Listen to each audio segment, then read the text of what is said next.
We'll get on with it. Okay, this is a call to order. If you're here for the regular meeting of the North Bend School District Board of Directors on Thursday, February 6th, you're in the right place. And I'm glad to see a big crowd has turned out because there's some pretty interesting topics. So thank you for coming. Okay, we will have the flag pledge. The flag is to my right. If you don't stand, please. I pledge allegiance to the flag of the United States of America and to the republic for which it stands, one nation, under God, indivisible, with liberty and justice for all. All right, let's have a roll call. Dallas Petenbrink, Julie Thies, Carol Yardley, your host this evening, Jim Jordan. We got Nathan McClintock, Michelle Roberts, and Mary Schillman. We got 7 for 7. Okay, agenda item 2, approval of the agenda. Before someone makes a motion, we did have at the ESD, at the request of the ESD superintendent, and concurrence with Vince. Oh, okay. Okay. Oh, do I? No, I think it's me. More better? Oh, there it is. Ooh, I might get carried away. Okay, so on the agenda, the ESD superintendent has requested to remove agenda item 6, the ESD local service plan. So I'm going to request we have a motion to approve the agenda, including that deletion. So moved. Second. Okay, there's a motion and a second to approve the agenda and removing agenda item 6. All in favor say aye. Aye. Aye. Okay, 7-0, Michelle. Okay, public participation. And I'll be reading from the agenda on this board. The board welcomes comments and questions from the public. If you wish to address the board, please fill out a public participation sheet available at the table and give it to the board secretary. We ask that you limit your comments to 3 minutes. If more than one person will be addressing the same topic, we ask you that you appoint a spokesperson to speak for the group.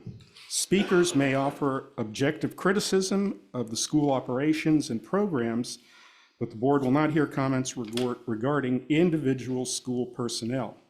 So, Michelle, what do you got? We have one more semester. Okay. Ooh, And two. then these are this, and then there is that for you. Okay. So good. Let's see. I would like to talk a little bit about public comments. It's great to see so many folks here because it's we live in a great community, and I'm thankful for it. It could certainly be made more better than it currently is, but I think everyone that's here must be interested in the community, and in particular, I'm going to speculate urban renewal, perhaps. So anyhow, for public comment, the governing document for the school board that we have approved for North Bend School District is called BDDH, and it is public comment at board meetings. So I'm just going to read a couple sections that kind of lay the groundwork and perhaps might clear up any misunderstandings that currently exist. The board will establish procedures for public comment in open meetings. The purpose of these procedures will be to inform the public how to effectively participate in board meetings for the best interest of the individual, the district, and the patrons. The information will be easily accessible and available to all patrons attending a public board meeting. So has that been made available, that information, that they fill out a card and, okay, great. Under procedures for public comment at meetings, item 3, any person who is invited by the board chair to speak to the board during a meeting should state their name and address, and if speaking for an organization, the name and identity of the organization. A spokesperson should be designated to represent a group with a common purpose. And the last thing I'm going to read out of here is Item 6, at the discretion of the board chair, anyone wishing to speak before the board, either as an individual or as a member of a group on any agenda item or other topic, may do so by providing the board secretary with a completed registration card or sign-in sheet prior to the board meeting in order to allow the chair to provide adequate time for each agenda item. So that's a reading from that. I guess the board chair has discretion to set how this goes. So we have, in procedures we have essentially was if you have a group of common purpose, elect a spokesperson for one for each, one pro, one con. I believe that there is a lot of passion and interest around this topic. So I had suggested to the city administrator that we allow 5 pro URA and 5 against. And that's in the interest of managing the meeting and completing our agenda items. So,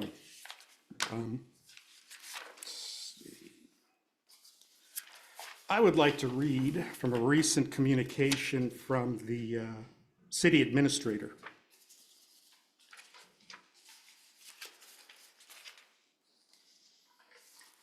Not the one from yesterday. Not the one from yesterday, the one from today. So, and this is under a heading, Looking Forward Together. The relationship between the city of North Bend and the school district has historically been one of mutual support and collaboration. We believe that by working together on these resolutions, we can achieve outcomes that benefit our entire community, particularly our students and their families.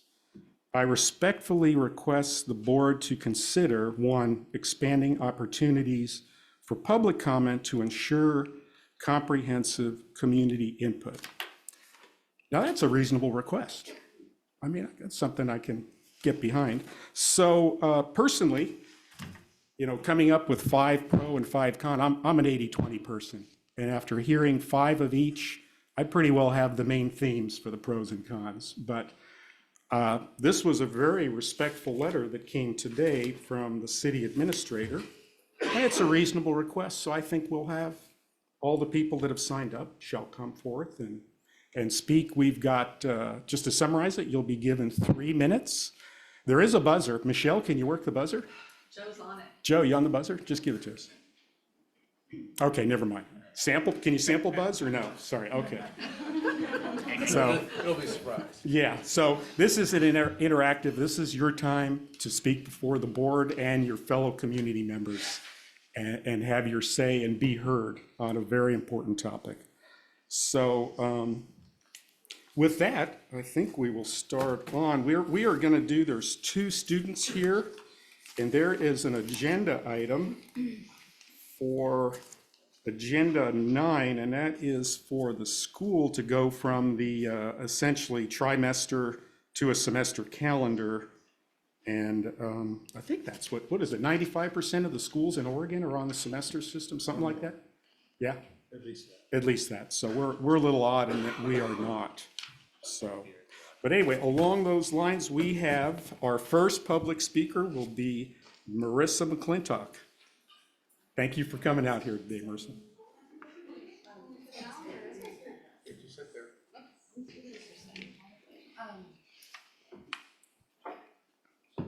Yeah, no. Yes? Jim, can I add one more? I guess she was in the hallway. Sure. Okay, that would be great. Oh, weird. I was thinking of like those little stands, like you got never mind. Hey, I can't, we can't hear you. I can't, is that on? Is she Is your on? microphone? Do I? Okay. Keep the voice up. Okay. So speak loud. I'll be loud. Good evening, members of the school board. My name is Marissa McClintock, and I'm here to urge you to vote against changing our school from trimesters to semesters. While I understand the reasoning behind the proposal and that other schools may be making similar changes, I believe it will have negative consequences for our students and is not in the best interest of our school community. Our school has always placed a strong emphasis on student attendance, and I fear that changing to a semester system could lead to a drop in attendance. Under the trimester system, students experience more frequent breaks between terms, which helps to keep them engaged and motivated to come to school. Longer terms under the semester system could make students feel less connected, potentially leading to increased absenteeism.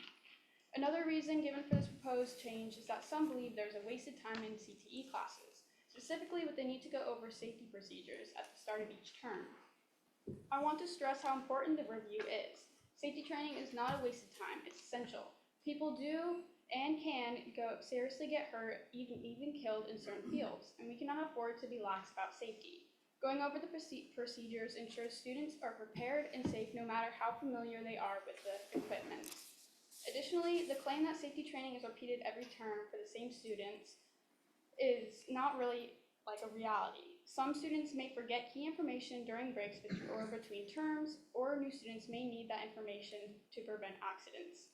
Safety training is a non-negotiable part of the CTE education, and cutting this out in favor of a longer-term system isn't the answer.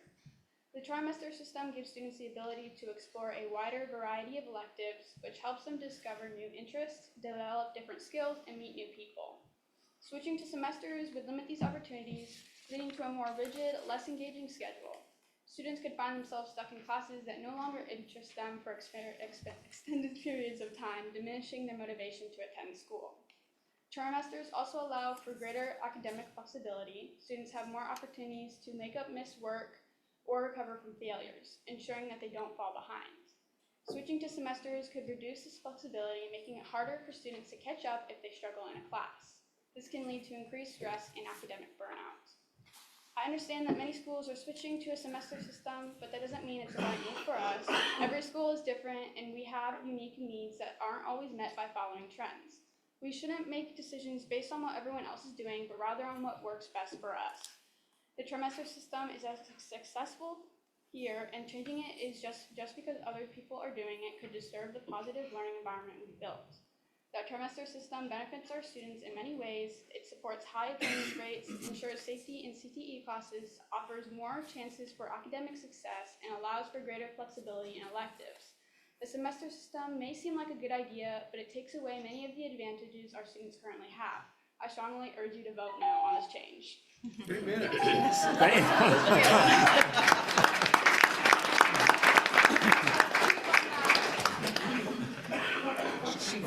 Thank you, Marissa.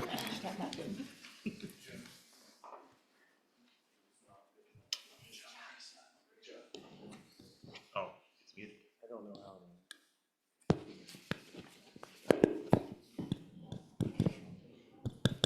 No, should be fine. Can we move it closer to the one that's speaking? It's a floor mic, but yeah, it should work. Okay. All right, next speaker, Nick Preston, also speaking on the semester system.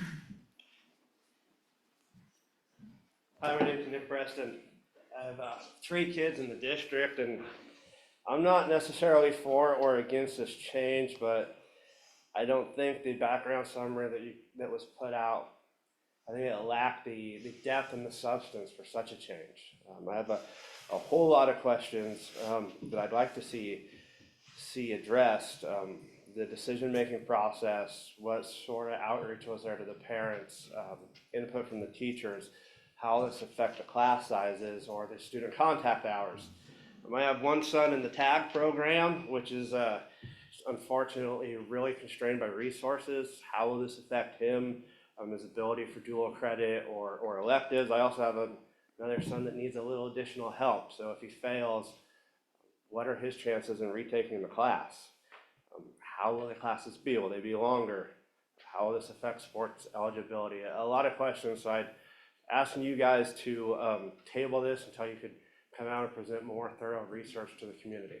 Thank you. Nick, thanks for the good testimony. Thank you, sir. Okay, I did have one. This is a, please read aloud. Gail and Doug Farrell, urban renewal question. Urban renewal creates debt for future generations to pay, is not a transparent to tax to the many unfairly and favor the one. We say no way because the bait and switch nature of urban renewal. Okay, that's the first, I think the next one we have in person will be Doreen Kelly.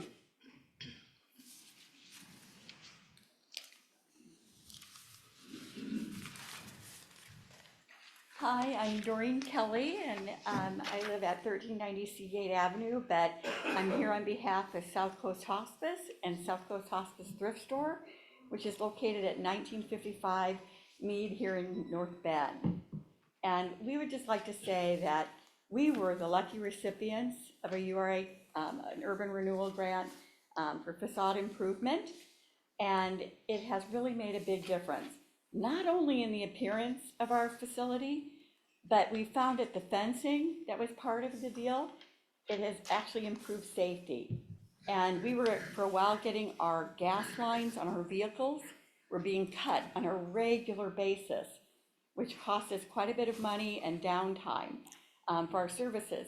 And we rely on these for patient care. That's what the store is all about, is being able to provide more funding for patient care. But many of you may know we also donate to a lot of different organizations, including the school district, the North Bend Police Department and so forth, to be able to help the clients that you serve.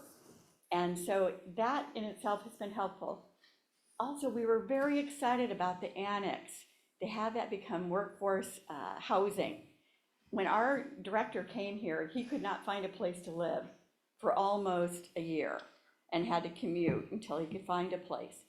Having something like that to be able to house our nurses, our people who we recruit into this area that are in professional positions until they can find a place or their own home is so important.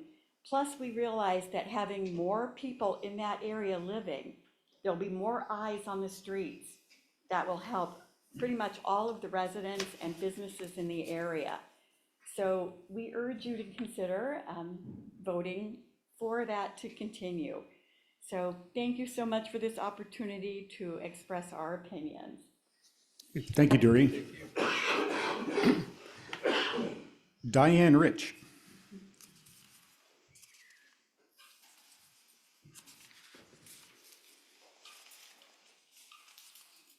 Good evening, I'm Diane Rich from North Bend, and I'm a capitalist. I do not agree with urban renewal. I do not agree with you going into the business of real estate. You are a government. Your business is to write laws and collect tax money. You're not supposed to be renting out spaces. You're not supposed to be building ice skating rinks. You're not supposed to be doing the things that public does. And I think you're way, way beyond what you should be doing. You've gone into a situation with a restaurant where you are making only $1,300 a year, but you're funding their building. This is wrong. It's unfair. It's not capitalism. It's socialism. And I think it ought to be stopped. Thank you. Thank you, Diane. Jean Cassidy.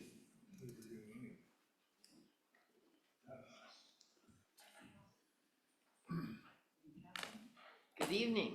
Evening. My name is Jean Cassidy. I live at 1440 Butler Road in Coos Bay, and I came here because I feel like we're actually one big community. When my husband and I moved here, we actually wanted to live in North Bend, and we couldn't find housing that was suitable. So, of course, we moved into Coos Bay, and it turns out we do love Coos Bay. But we always talk about, we live in the Coos Bay area, like this is all one area. And I have a couple talking points here. Oh, and by the way, I am a retired educator and volunteer. And I might be helping volunteering. I just met the principal a couple days ago for the high school at a swim meet. If the school board votes yes, the city can proceed with the planned improvements and secure $4 million in federal funding. I know that it's very hard. I've lived in Eastern Oregon. It's very hard to get funding for small towns and get the services that are needed for the town, the many public services. And having people attracted here who can come and can find a place to live.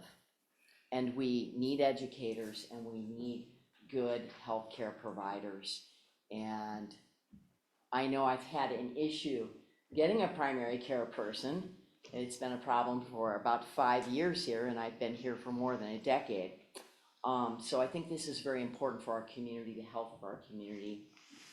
I also see that it's a way to take a building that's using valuable space and to give it new life and to give it new purpose. I do appreciate people speaking on both sides of the position, and that's the wonderful thing about being able to speak, so thank you, and thank you all for serving. I also noticed that taxpayers will be paying less money with this, and there are a lot of things that our federal taxes go to, and of course, each of us agree with some of them and we don't agree with other ones, but you know, the money that goes to the federal government, it's from the people, it's from all the people, and a lot of times the smaller towns really don't have the support that they need. We don't have the higher paying jobs, we don't have the same kind of draw, so we don't have the same kind of tax base. It's a lot harder to support the citizens in the same way that a bigger metropolis can. And I think it's actually fair that we get our share. And anyway, thanks. Oh, Thanks right so on. much. Thank you, Jean. Ron Cooch. Coming through. Good to see you, Ron. Sit, stand. Whatever you like. Yes. Can you hear me if I stand? I can. Keep your voice up. Hi, I'm Ron Cooch at 3828 Chester Street in North Bend, Oregon. I've been a resident of the Bay Area since 1985. I'll talk about three things tonight. I'll talk about tools, I'll talk about my recent dental procedure, and talk about my high school teacher, Tom Magnuson, not Thomas Magnum. Tom Magnuson is a different guy. So I'm a tool guy. My grandpa's a tool guy, my dad is a tool guy, I'm a tool guy. So I bring a tool tonight. What is this, anybody? Needle nose pliers. Pliers, okay, it's a tool. What's this? Tape measure. Tape measure. It's a tool. If I wanted to hold on to something like I did today when I'm working on my wood stove, I'd use pliers. If I want to cut down a tree, I don't use pliers. What would I use? Saw. Good. So tools are good for some things, maybe a few things, but they're not good for everything. The URA, the Urban Renewal Agency, is a tool. It's a tool that's used for economic development. It's used around the country, maybe around the world, I don't know. It's used for economic development. Folks that know about economic development know about URAs. I believe that the URA is largely responsible for the city of North Bend looking the way it does now. When I moved here in '85, it was a little sketchy. It was a little sketchy downtown. Some abandoned buildings, some things have been torn down since then. It's looking pretty nice now, with maybe one exception. So recently I had a dental procedure and I went to see Scott Roberts. So I didn't see Michelle because Michelle is not an oral surgeon, but I saw Scott Roberts because he's an oral surgeon. And I know that because there were diplomas on his wall that says I'm an oral surgeon. So I went there because he's the guy that I needed to see. So if I wanted to build maybe a petroleum plant, I probably wouldn't see Scott Roberts or Michelle, but I'd probably go talk to Jim Jordan. If I were to start a riot at a school board meeting and end up in jail, I would probably want to talk not to Jim, but to Nate McClintock, because he probably has diplomas on his wall as well that says, I get people out of jail. He's the guy that says, I don't do that one. just pretend he does that. All right. If I want to know about URAs, I'm going to go talk to somebody who knows about URAs. In this room, I don't know who all is here because I've been out in the hallway. David Milliron knows about URAs. Other city managers know about URAs. Is that 3 minutes? That's your 3 minutes. I think it's a great idea. Thank you, Ron. Thank you, sir. I did get the Thomas Banks, but I will some other. Next up, Rob Taylor.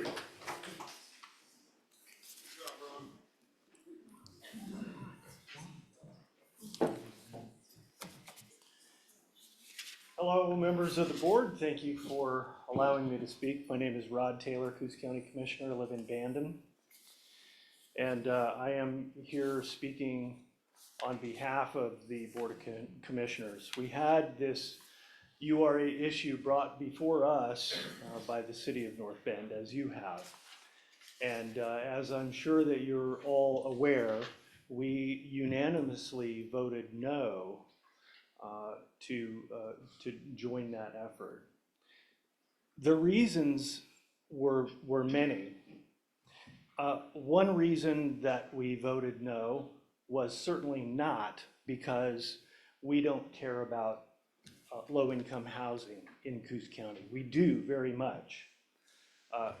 I support the idea of creating low-income housing. However, I do believe that government's role in that creation should be very limited, and it should not be ongoing.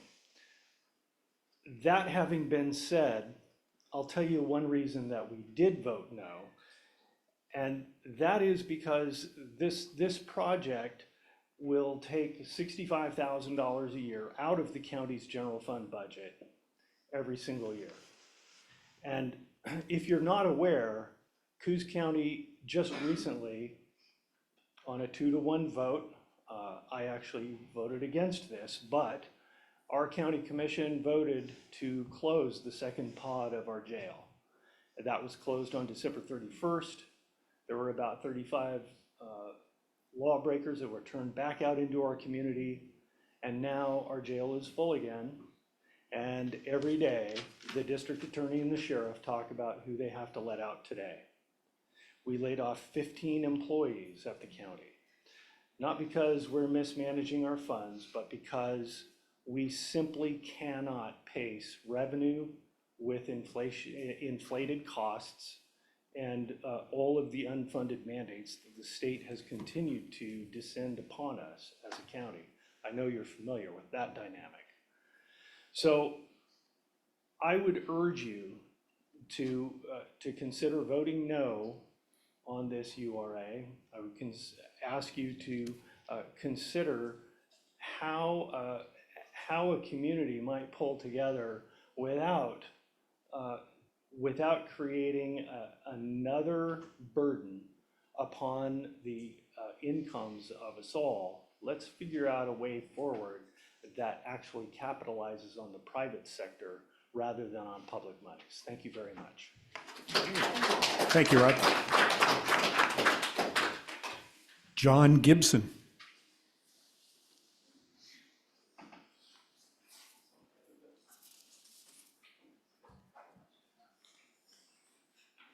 Good evening, John Gibson, Coos Bay. I have a business right across the corner from here. And one of the things we found is that the difficulty in keeping talent when we hire someone and retaining them here has a lot to do with the local community and what's available to rent. So many times we've had people driving from Myrtle Point, driving from Coquille, and it makes it super difficult on them to be able to retain a job, and maybe they can do it for a year, but they can't continue to do it. And the turnover creates additional issues for us.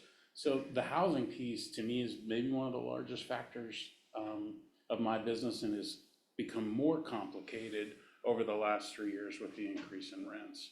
So I would urge you, we desperately need housing here, and the housing will positively impact the school district itself. So hopefully you'll vote yes. Thank you. Thank you, John. Rob Taylor.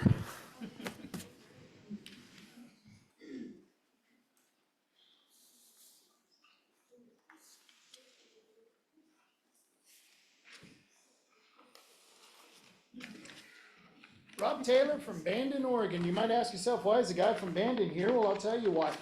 I live in several of the countywide districts that pay for the debt on this urban renewal agency. Every single taxpayer is affected by urban renewal. That's why I've been fighting it for over 30 years. I've seen the debacles, the boondoggles, all the mismanagement of our funds. And the reason that managers love this is because they make salary off this. In fact, about $100,000 worth of salary goes to the city of North Bend for managing that urban renewal agency. Of course they don't want to give it up. But I want to give you a couple of reasons that I just jotted down why I think you should vote against it. Number one, the Coos County Commissioners, they voted against it. And I can assure you they understood exactly what they were voting for, no matter who tells you otherwise. Two, people should have been able to vote on this. Why wasn't the people brought in to vote on this? If we're going to have an increase from $11 million to a $45 million debt, you sure as hell bet the taxpayers want to hear this. Your city just lost, and I know this is the school district, but your city just lost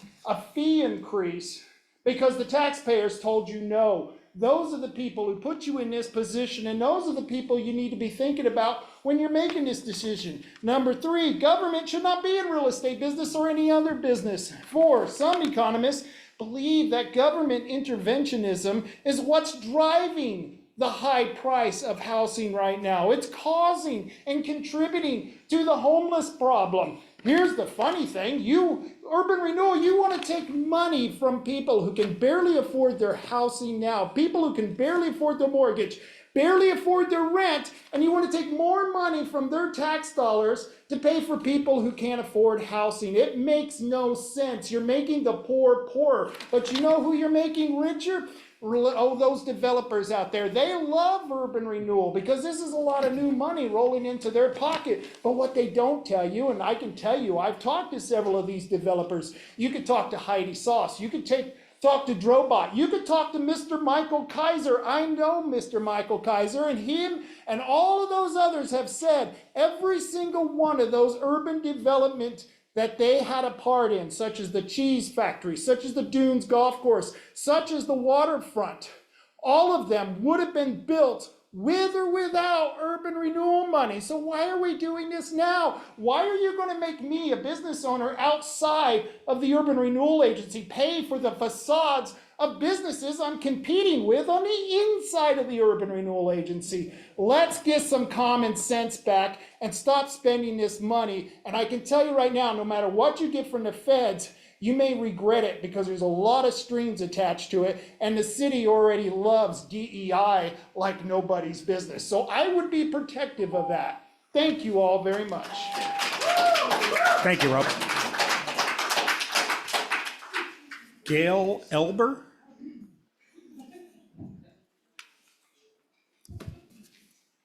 That was my inside voice. My name's Gail Elber. I live at 2680 Myrtle Street. I'm a musician, and I've always been told you should never follow a child act or an animal act. So this is a tough position to be in, but I'll do my best. We have housing. We want to know which one you think he is. We have a housing and infrastructure problem here in North Bend, and just like Diane Rich, I yield to no one in my admiration of the private sector, but the private sector is not coming to save us. I have lived here for 18 years, and I have seen so many proposals for workforce housing and low-income housing and whatnot be presented by developers, and none of them has come to fruition. So I don't think that we are a very attractive place for investment without any incentives. The urban renewal districts let cities leverage a little bit of property taxes into a large investment in infrastructure by drawing in private investment and federal grants and state grants. And we would not be getting that money when Rod mentioned unfunded mandates. He is absolutely correct. That's the second time I've ever in my life agreed with Rod Taylor about anything. We have a lot of unfunded mandates. They are not sending anything to help us. So please support the expansion of the urban renewal authority to make this workforce housing and other projects happen, because we really need to draw some more money into town. Thank you. Thank you, Gil. Lexi Woodward.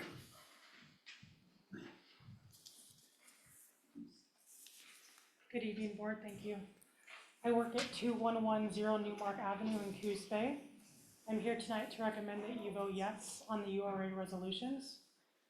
I grew up in a suburb outside of Portland, and my mom retired from Redland Elementary after 30 years of service in the Oregon City School District.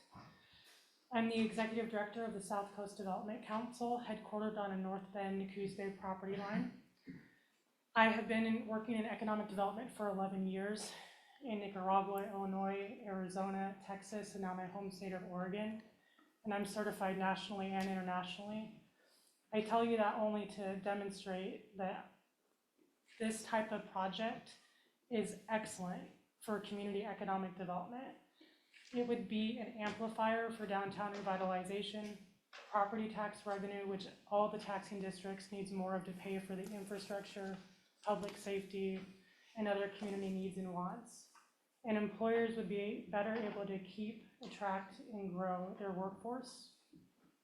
I can't stress enough how hard it is to bring projects like this even to this point. It's so hard to develop housing on the South Coast. We lack a lot of the factors that would make us attractive to developers and investors. Just some examples include our hilly and swampy land means higher costs. It's harder to find qualified contractors who have the capacity. We have a comparatively low income rate of job growth, and availability of childcare slots. We have a comparatively high unemployment rate and crime. Because of these barriers, projects like this require partnerships and cooperation to succeed. Private industry alone will not bear the costs. And when development stalls, vacant properties become a drain on community resources. Tax increment financing, which is the financing method used to fund urban renewal areas, are a common and proven economic development tool that leverages partnerships for the good of the shared place.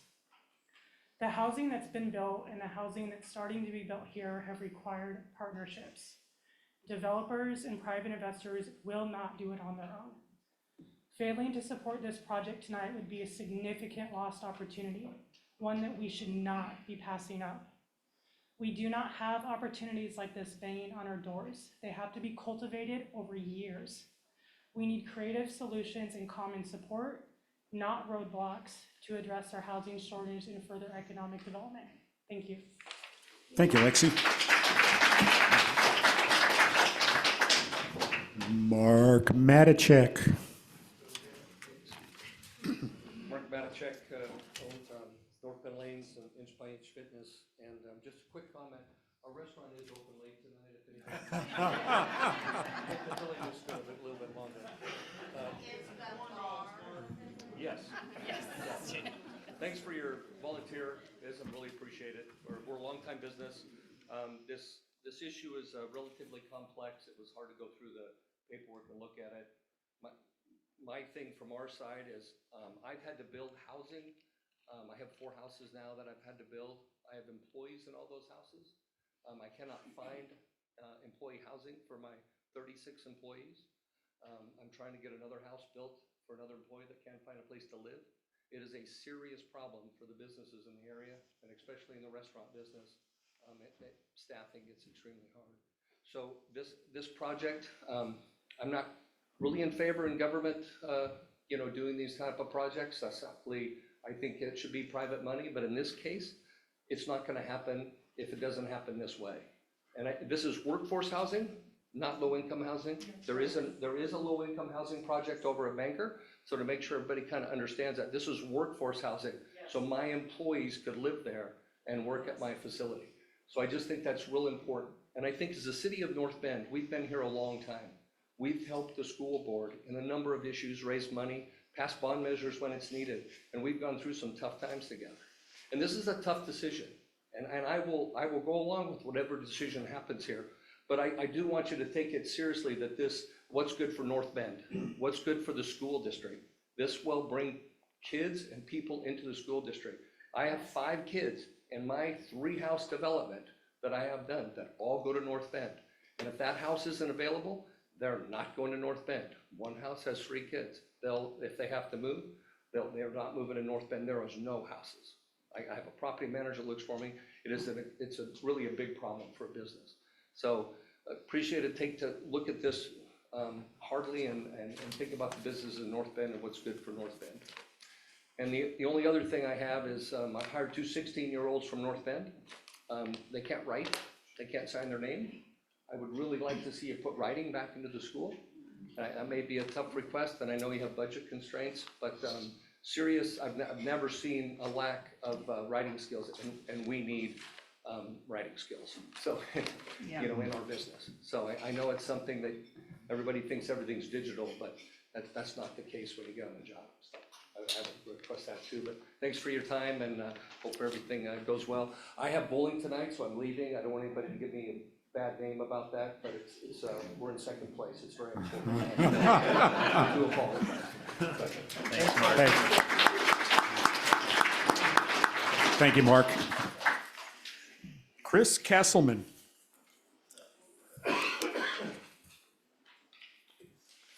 Good evening. I'm Chris Castleman from Coos County. Where did it go?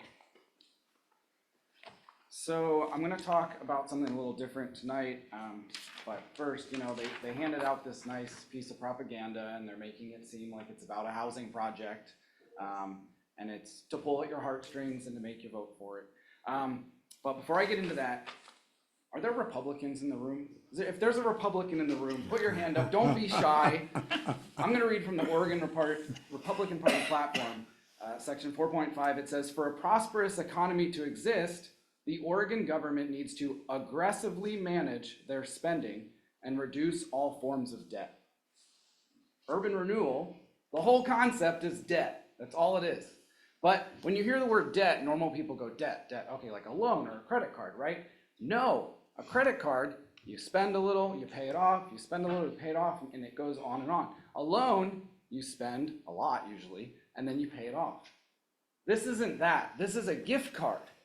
It's a gift card from taxpayers all over Coos County, and they don't have to pay it off.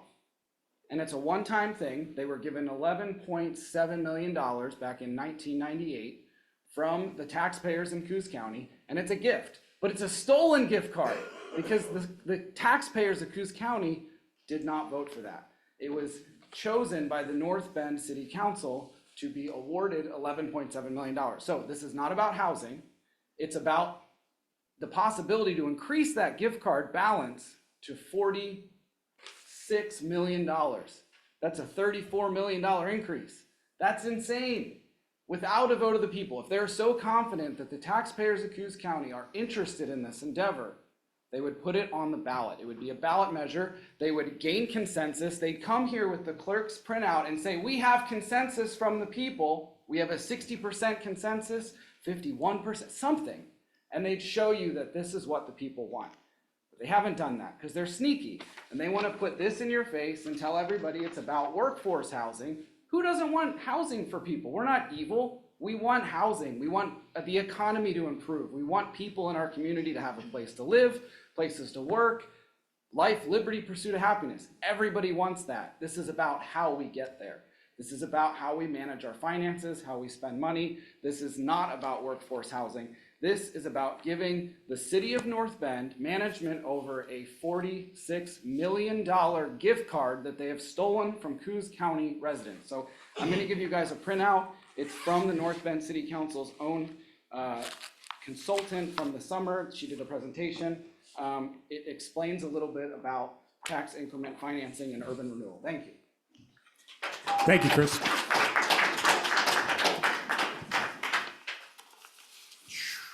Oh, Tracy Pierce. Thank you.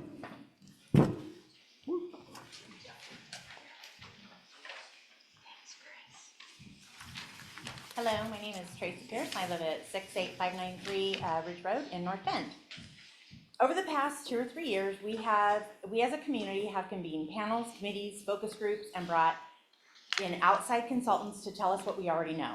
We are facing a housing shortage. We must focus, much of the focus has rightfully been on our in-house population who are in urgent need, we must also remember the often forgotten workers, our educators, healthcare professionals, and first responders. These hardworking men and women dedicate themselves day in and day out to the well-being of our community. They earn too much to qualify for assistance, but not enough to afford the increasingly inflated cost of housing. Projects like the Bangor School Low-Income Housing Development are important steps toward addressing this challenge. I commend the City of North Bend for its commitment to a comprehensive approach in tackling the housing crisis here on the South Coast. I sincerely hope the North Bend School Board votes yes to continue the progress and economic prosperity that North Bend has worked so hard to create. Thank you, Tracy. Mary Jo Golder.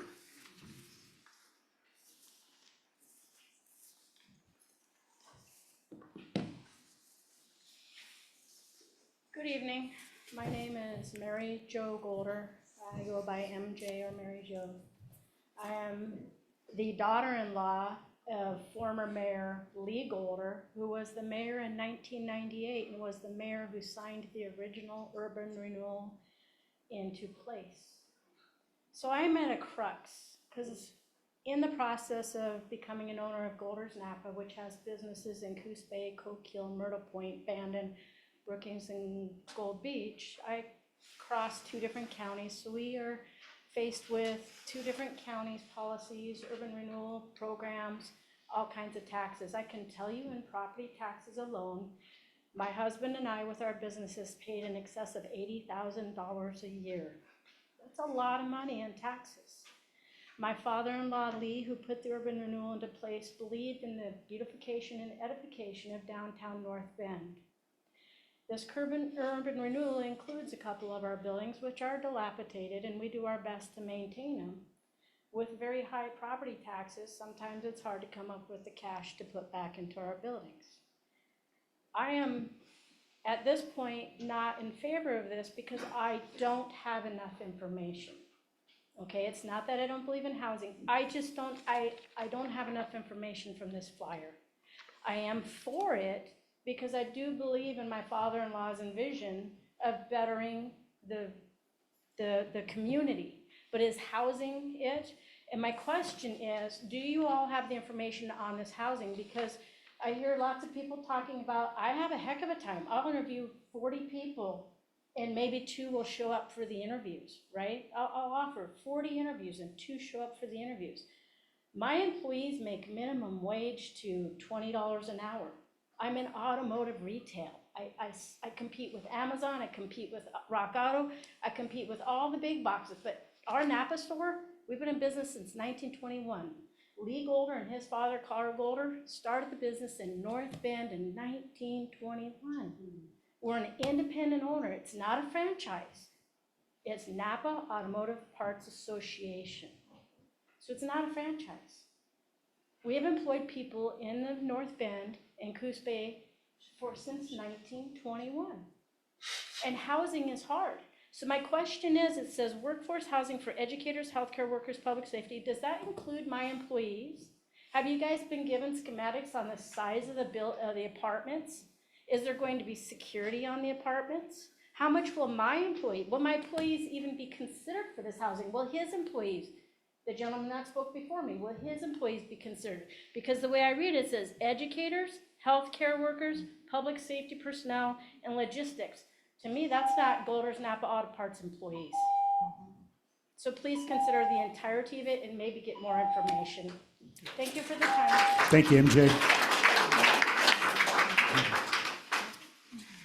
Al Pettit.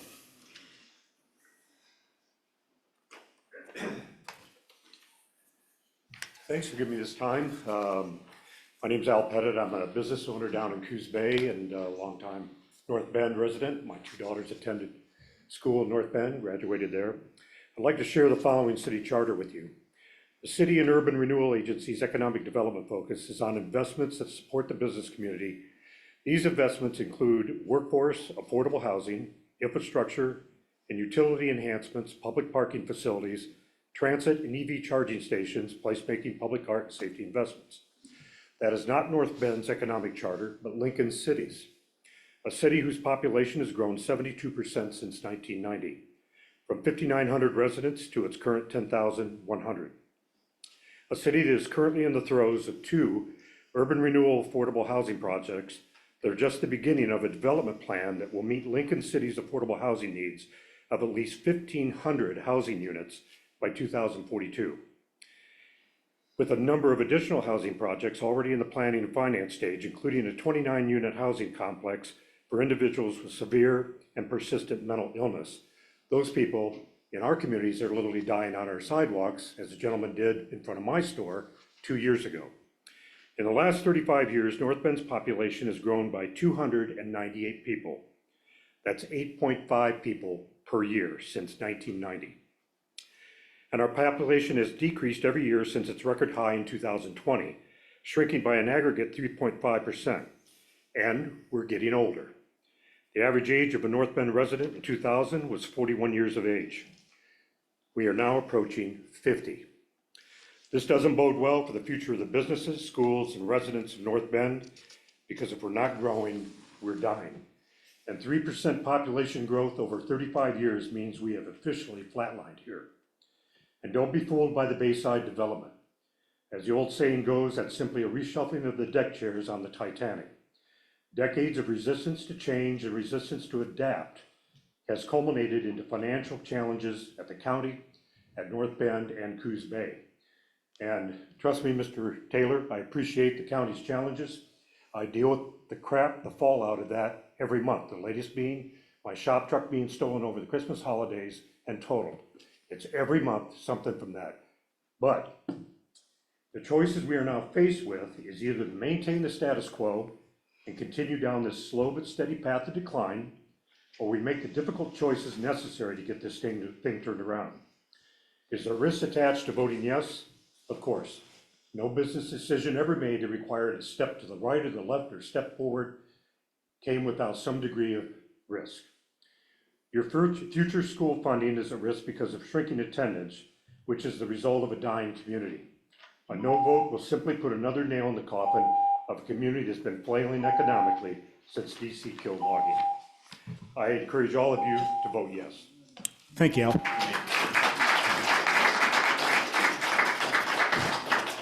Rod Schilling.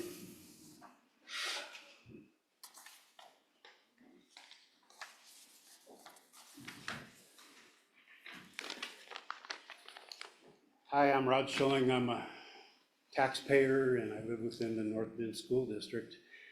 And I dug my tax bill out and I looked about $1,430 and it's under North Bend School, South Coast ESD, and Southwest Oregon Community College that comes out of my tax money for the schools.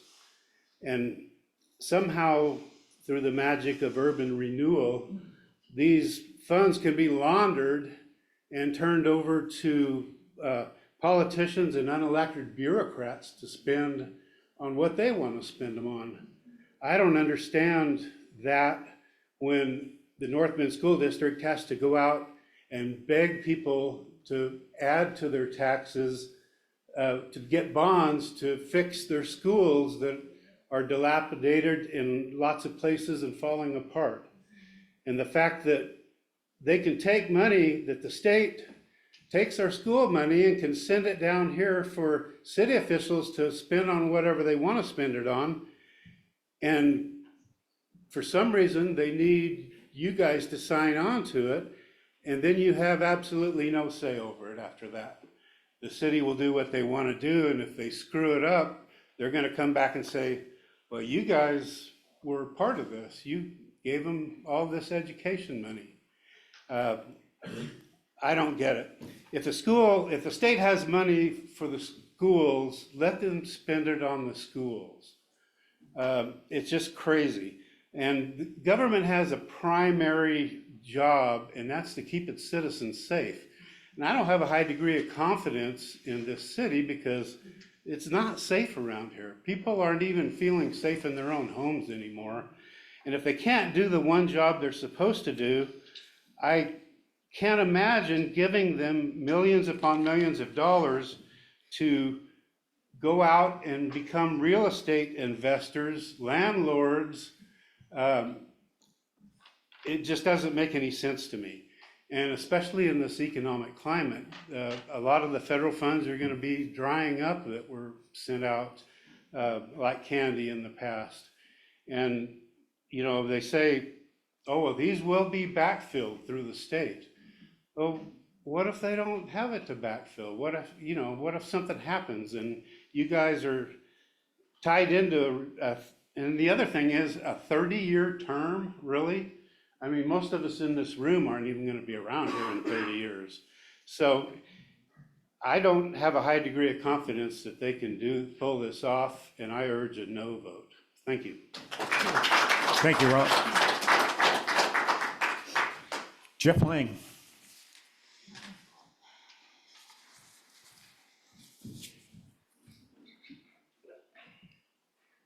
Good evening. My name is Jeff Lang. I've been a resident of North Bend for 6 years. My wife works in the district, and I'm a budget committee member for the school district. I currently serve as the CEO of Coquille Valley Hospital and Coquille Valley Health. These two organizations employ approximately 260 employees, and over the last year, between these two organizations, we've hired right around 75 employees. I'm here tonight to speak about a serious problem many healthcare organizations have in our community and how the North Bend School Board can help support us in meeting our mission of providing high quality, comprehensive services to the patients of the South Coast. Speaking as a healthcare provider, I want you to know that all care providers in our area struggle to recruit and retain essential healthcare workers. At CV Hospital and CV Health, we've had applicants turn down offers of employment because of an inability to find suitable or affordable housing in our area. These problems exist for high wage earners such as physicians, and are even more significant for our mid-wage earners such as nurses, lab techs, radiology technicians, and many others. I'm guessing everybody in this room would agree we're approaching a crisis point in our area as it relates to access to healthcare services. There's much greater need for services than there's the ability to service that need. Consider this: when a healthcare employer is unable to fill positions, we're not able to provide the services that our community needs. Wait times increase, test results take longer, and the distance that our patients need to travel are increased. In some cases, patients go without the needed services that they need. The city's urban renewal project will build 72 workforce housing units for healthcare workers, educators, public safety personnel, and others. These units will greatly enhance area healthcare providers or employers' ability to recruit and retain the medical professionals needed in our community to provide the necessary care right here on the South Coast. It's impossible for the healthcare community to address these issues on our own. We cannot and will not be successful in filling positions when it's impossible for potential employees to live in our area. I ask you to support the city's URA plan and pass the resolutions presented tonight. Support of these resolutions is a positive step the school board can take to stem declining enrollment, increase the funds available to provide future programs and services to students, and provide assistance to the healthcare community as we do our very best to ensure that the community has sufficient access to healthcare services. Thank you. Thank you, Jeff.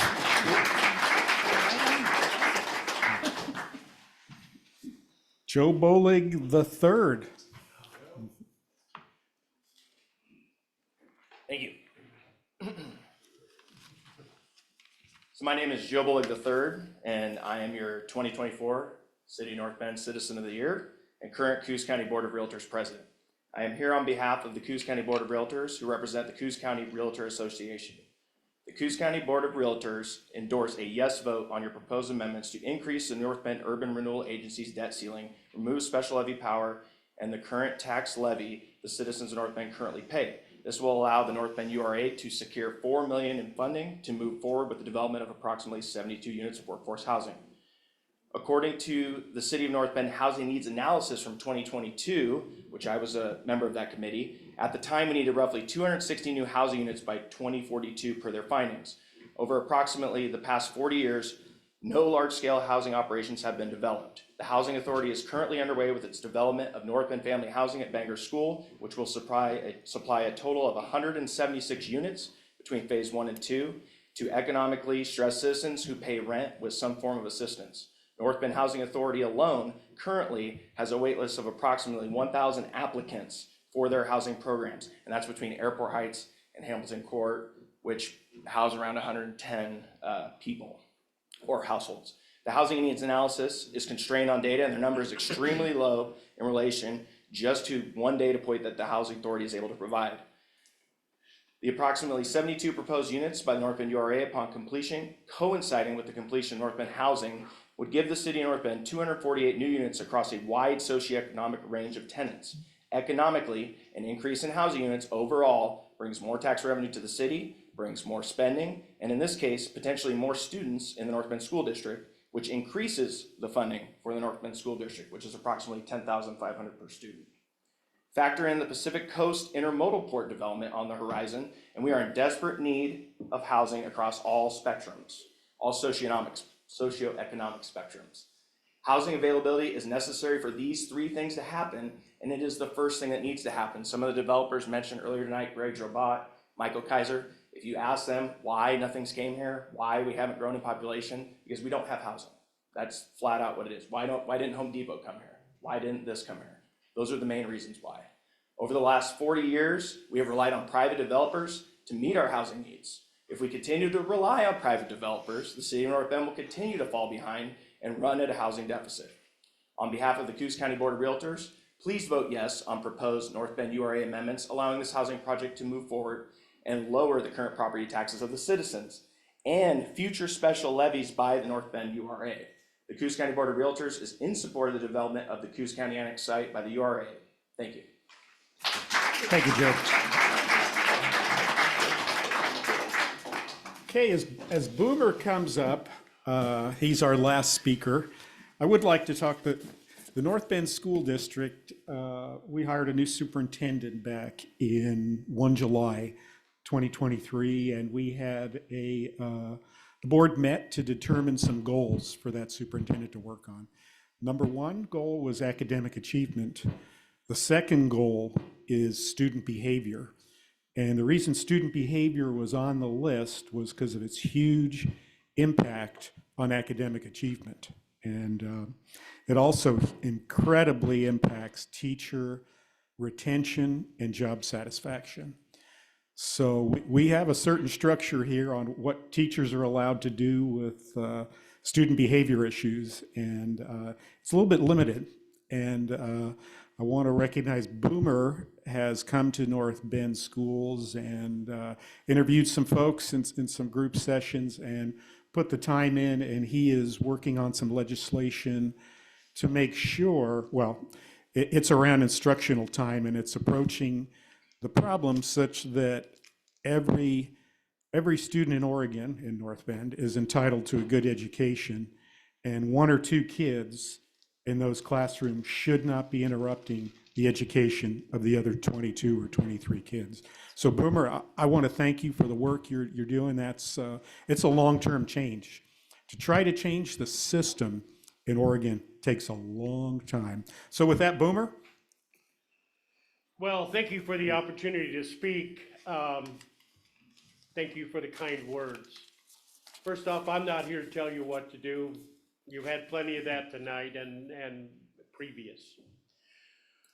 What I am here to express my appreciation for what all of you do.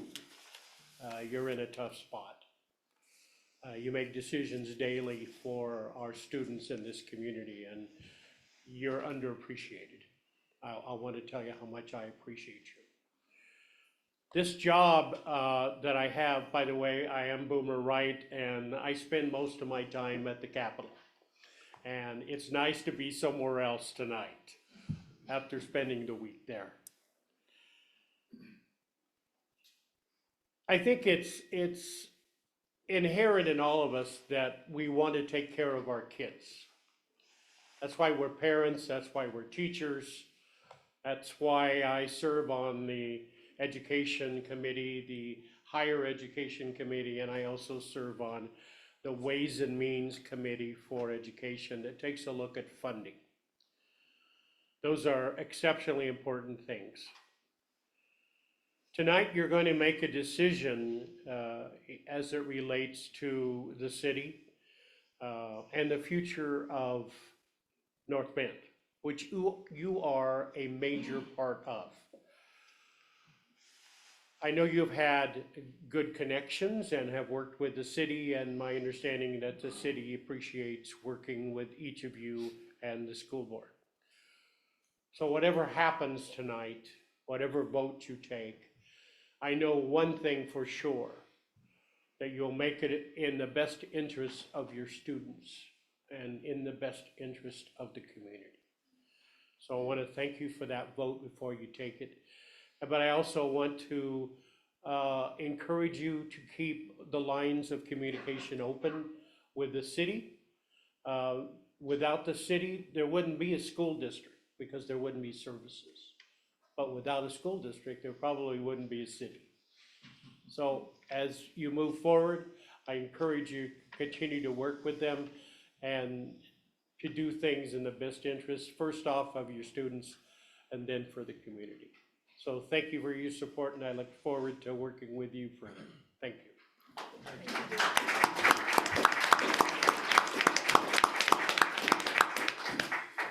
Thank you, Boomer. I've reached the bottom of the pile. Was there anybody else? Have we got everyone that wanted to make a public statement and be heard? All right. Thank you for that. Okay, next up on the agenda, item 4, communications. 4A, board reports and communication. Oh, I've got one. I'm happy to report that strategic planning is nearing completion. A lot of hours have gone into that, so I'm happy that we're just about there. Great. Thank you. Yeah, we've got, is it March? I think our March work session will be reviewing that. Thank you for the members of the core team and the instructional team. That, yeah, big commitment for you folks. 4B, student representatives to the board. High school representative Taylor Thompson. There he is. Hey. All right, Taylor. Taylor. I had 2 freshmen with me, but they were standing, and I decided to send them home because it was a long time. So It was. Oh, this is a comfy chair. That chair back there is not comfy. Okay, I'm giving you some updates about school. It's going good. We've got a good system. We're in the springtime, so we've got basketball going on. We've got wrestling going on right now. I think we just had some good wrestling meets inside of our school. It's kind of interesting seeing they have like one spotlight and they got like one mat, so everybody's just watching the same show. So it's like a little theater watching them all go around. It's a little crazy. For music, Funksgiving is this Saturday at 6 p.m. at the North Bend High School cafeteria. We also have Sweets and Songs, which I'm blanking right now, but I would look up Sweets and Songs. It should be somewhere around our school. Ask your kids about it if you can. That's a fundraiser for the North Bend High School Choir, which is very good also. Like I said, basketball's been going very good. It looks like we've been having good seasons. I've just been playing pep band in there, so I'm just usually the one playing music in there. Yeah, I mean, nothing too big as at this moment. We're just kind of getting through school. I definitely will say, I was just I just went to a meeting for the senior parent committee. Guys, I'm a senior now. It's my last year with all you guys, so sad moment, but I'm enjoying it till now. I went to that meeting, and it's impressive, just all the fundraising that's got to go towards that different stuff. So if anybody in here, wink wink, has a business that would like to sponsor the seniors of Wink Wink 2025, wink wink, just saying, reach out to people, specifically Drew Hood's mom. Thank you guys very much. Bulldog Pageant has also been on the uprising. We just made our cans today, so I got to get those inside of a restaurant or bar, figure out somewhere.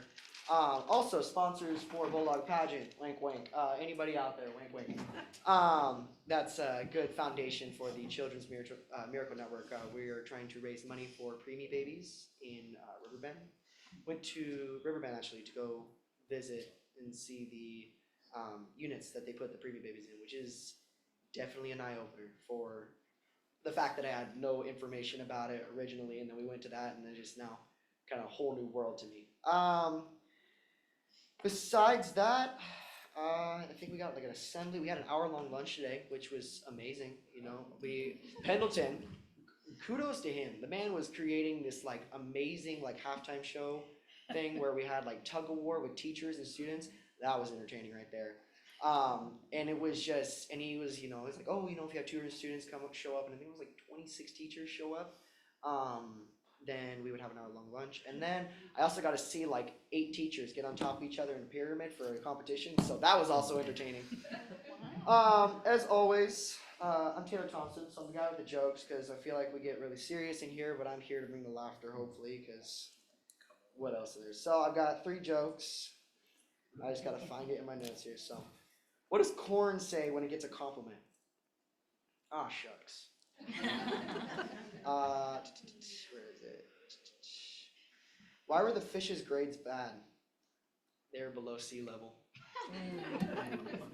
What do you call a pig that practices karate? A pork chop. Besides that, my other thing, like I said, I'm a senior this year. I also want to talk about stoles. For wearing. I was informed about a few months back that stoles are not allowed, apparently. And so I'm trying to get an excuse for military. I'm a future enlistee of the U.S. Coast Guard, and I'd like to wear my stole at graduation. And so to be told no, that I'm not allowed to do that, just kind of hurt a bit. I've got one day that I've just gone through 12 years. Is it 12? 13 years, including kindergarten. 13 years just to have this one day where I'm, showing my future. I'm a whole family coming in. Like, it's gonna be crazy. But I was wanting to bring that up and have you guys possibly discuss that too. I have a bunch of my friends. We kind of got a little group chat going on, and we're all just discussing that we would like to wear those stoles as a form of just showing, our proudness to enlisting and giving dedicating these years to the United States, which I do believe is a proud thing and should be able to be exemplified in the way of a stole. So that's my stuff. So I really appreciate you guys though. Hey, Taylor, one thing, I've talked to other meetings about North Bend being a destination school and known for academic achievement. It's a journey. Sounds like Mark Matichek has a couple folks we need to help him along with there, but also the richness of our offerings in CTE, music, choir, the other things that make North Bend a potential destination. So I've said it before, school can't be all things to all students, but it needs to be one thing to each student to get them in the door. So with that, I understand that you chose to come to North Bend. You actually live in Coos Bay, and you made a decision to come here because? Yes, what was it? I was supposed to go to Marshfield, but I discussed with my parents that I want to be heavily involved in band. And the band program we have here has been first in state in the 3A district for the past 2 years, mind you. So not only our band program, but our choir program, exceed. Both of the teachers, Mrs. Lay and Mrs. Yester, and also Mrs. Massey at North Bend Middle School, have a way to welcome you in, but also teach you. Miss Yester, I think of her like a drill sergeant. She's like, she gets to the point.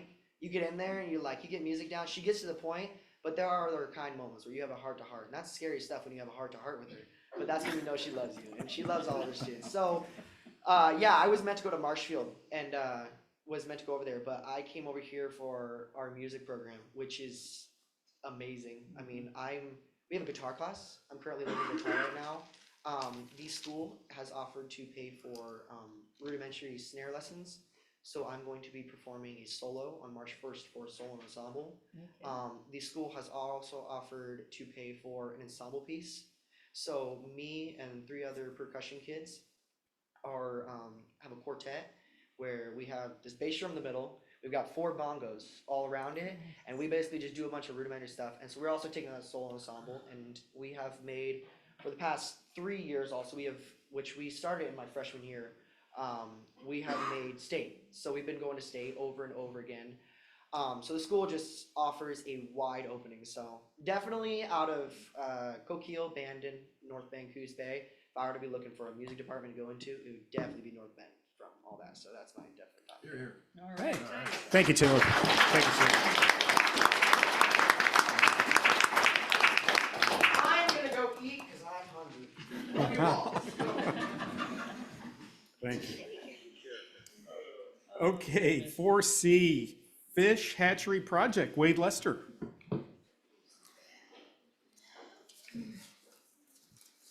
We all like salmon, right? Jim, we eat 'em. Well, it could be in the near future that our high school kids and middle school kids get to grow them on the Pony Creek. I was approached in late August from a gentleman. We have, yeah. ODF&W, the Coquille Tribe, the STEP program, England Marine. Josh had approached me about constructing a hatchery on Pony Creek to be shared between the high school and the middle school. Now, Coquille, for those of you that may know, have had a program there. And I know the former principal, and he remembers as a kid, it was a really neat deal for kids to go down. They trap them, adult salmon, 20 pounds. They rear them, and they acclimate them, and then release them. And so the hope is to get this thing going so that our 8th graders now, as seniors, we would have our first batch of returning fish. There's possibilities of our middle schoolers, most likely high schoolers, to have kids from North Bay and Hillcrest come and field trip down to the hatchery, where our kids are actually hosting the field trip. It's just a really cool deal. Chairman Jordan and I actually met the Coquille teacher last week. She gave us a tour on our own time. It was really great. It's pretty complex. There's a lot of pieces to it. And we think that there's going to be some differences how we would run it here on Pony Slough as opposed to Cunningham Creek. There's a tidal effect, so there's salt water. There's, I met with the ODF&W fish biologist earlier this week, and he's doing some tests if the egg fry can survive a certain salinity. And so there's a lot of things to troubleshoot. So I just kind of want to present the board, and Mr. Swaggerty's been super supportive, and we've had a couple of meetings with some other administrators. There's a lot to like about this project. It's just one of those that there's going to be obstacles. No cost to the district. I've talked with Mr. Holmes about our CTE program, building the 20 by 30 pole barn structure that would house the fish traps. And so it's kind of a community thing. Plus there could be fishermen from the school all the way down to the bridge, you know? So anyways, did you have any questions about any of it? At the next board meeting that I'm on, I'd like to have some pictures and like where the site might go, what it might look like. We need to know how it's going to affect our lower fields because our PD teachers use those fields. But there's power down there at those old tennis courts. It could be easy, it could be hard. And I'll probably apply through the STEP programs proposal. That way we can avoid any water right issues if we do it that way. And I can take that on, and I think I'll just keep you updated. And if we get to something hard, he'll help me, Chris will help me, and then we bring it to you with some solutions. Great. Nice. Sounds like a plan. Thank you. Yeah. Okay. I'm really excited to hear about this one. Yes. That's cool. Yeah, I want to see it. I think it's a great deal. It's, we talked to Julia Sclori, who's the ag teacher at Coquille High School on, the Cunningham Fish Hatchery. And the students learn so much about what, salmon are referred to as a foundational resource or foundational species here. So, you learn about stewardship of the fish. The students have a great opportunity to learn I think it's great resource. If it works out and we have good runs, you increase fish, and I was a terrible fisherman when I used to fish, but, hey, people, it's great for the citizens here to catch a salmon, and then for people come visit the area. So it's a win-win everywhere. So you have my backing, and the CTE idea of building whatever little structures we need is great. Big structures, yeah. Thank you, Wade. Thank you. Yeah, thank you, sir. 4D, Association Reports, North Bend Educational Association Report, Eva Varga. Okay, well, I had a really long presentation planned for this evening, but I'm gonna scratch it.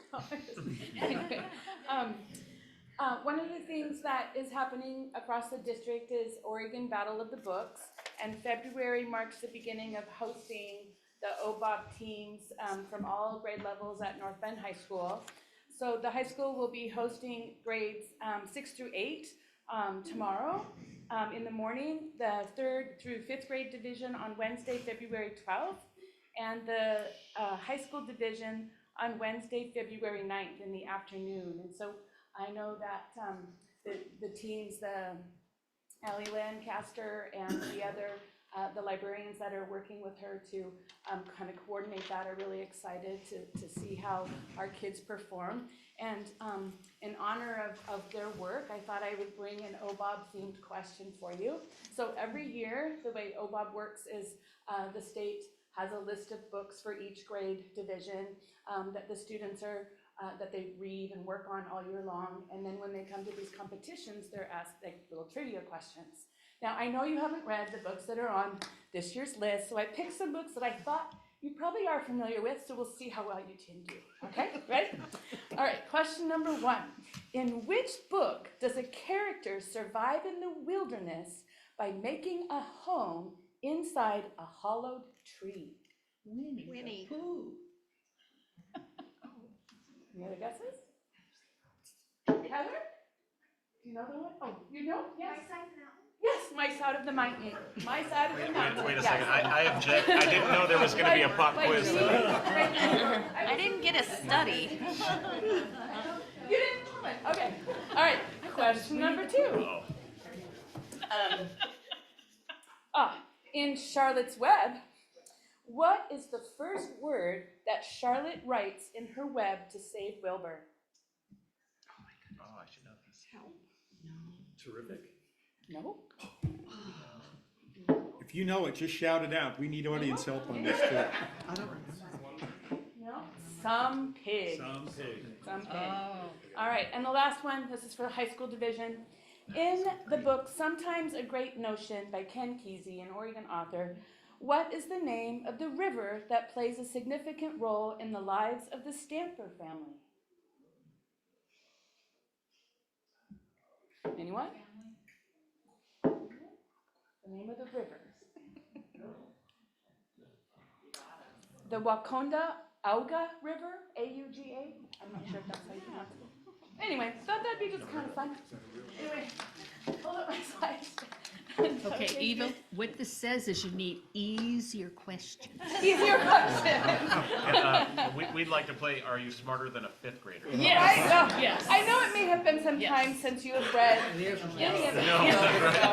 That's right.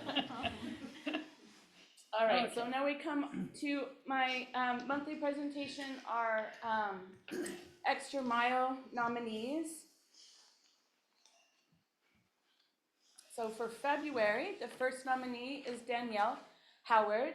Danielle is a health room aide at Hillcrest, and she was nominated by Michelle Britt.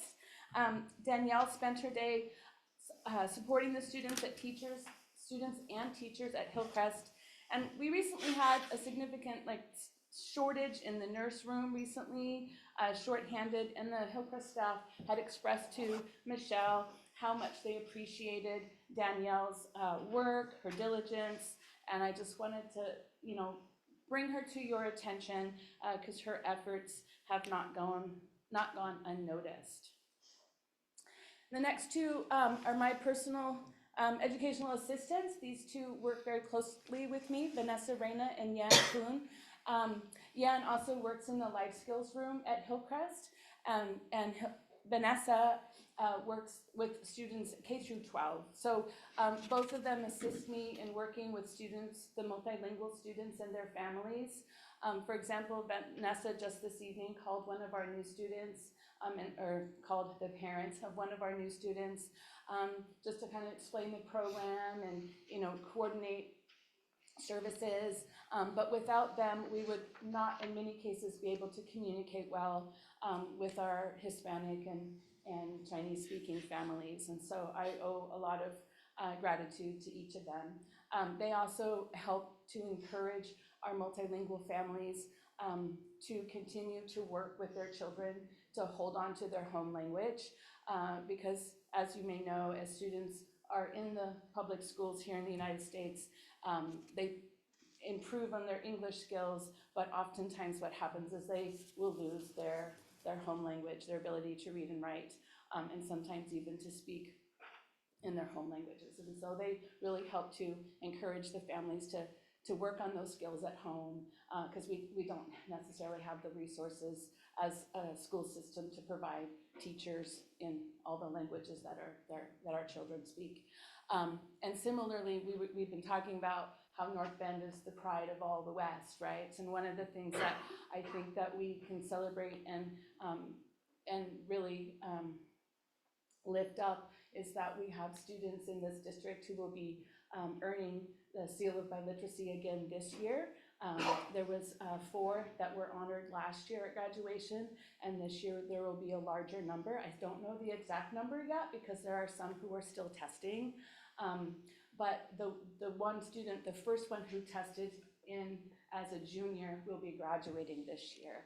And so it's just really exciting that we have that opportunity for our students, that they can demonstrate their proficiencies in their home language. Did you have a question about that? I was gonna say, can you explain to the audience what that is? And Yeah. I think you started to there. Yeah, so the Seal of Biliteracy is an Oregon honor.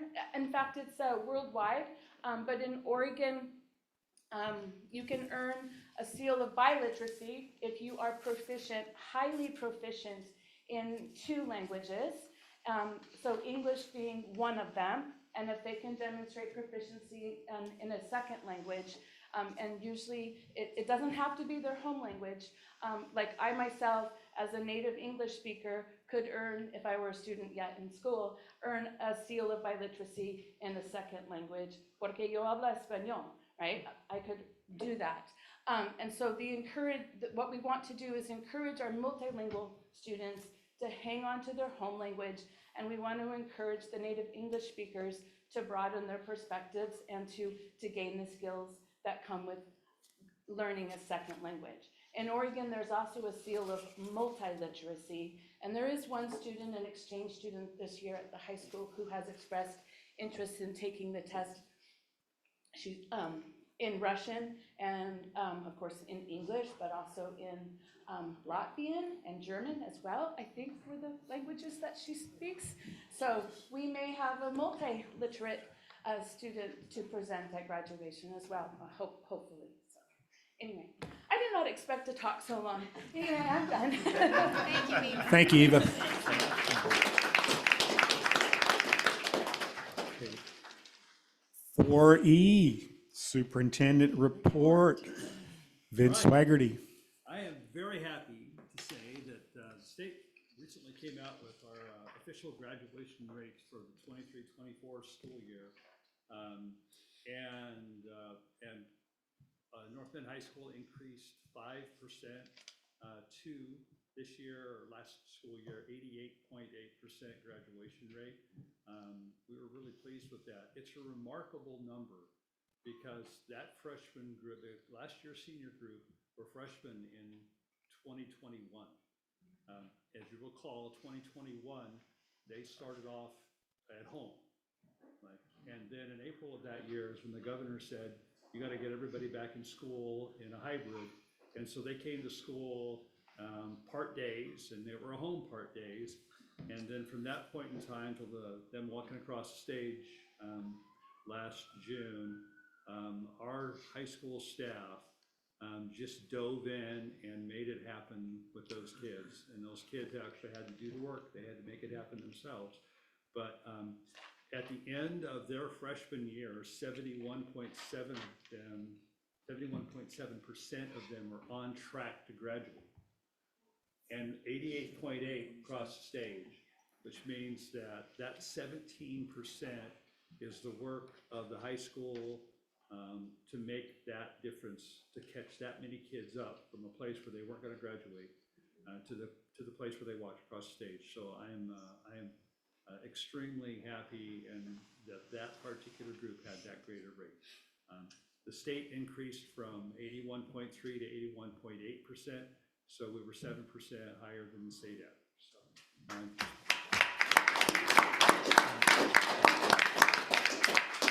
But it's not good enough.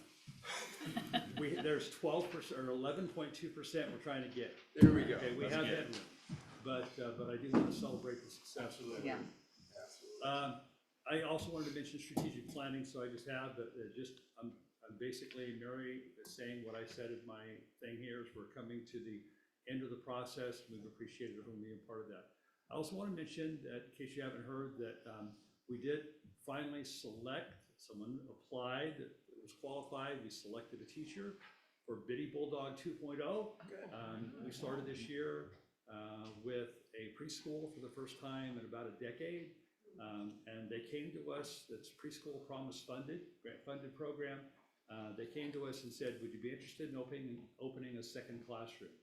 And Dana and Bruce looked at each other and said, yes. And so we talked about it and said, if the money's there, then we'll give it a shot. And so they said, sure. And so we've been working really hard. We've had to shift some classrooms. But I think, Dana, we're still on target for May 10th or March 10th. March 10th, we're on target to have kids coming in our second classroom. The original group was 18 kids. Currently, I think we're accepting 21 kids scheduled to come in. And reminder, those kids are not chosen by our district. Those kids are chosen by DELC, which is the local agency that will make that happen. So they register with us, but we don't pick them. There are a lot more out there that need services, but we're just happy that we can get these two. So that's happening as well. So, and then in the athletic side, all I wanted to add was a couple of big things. If you like swimming and you want to see the district swimming tournament, swim meet, that's the 14th and the 15th. We'll be hosting that. We weren't supposed to host it. It was supposed to be hosted in Cottage Grove, and something happened and they really couldn't. And so they asked Mr. Forrester if he'd be interested. He said, sure. So we're back on this year for a second year in a row to host. And then, as usual, in March, we're going to be hosting the 3A state basketball tournament. So a month from, today.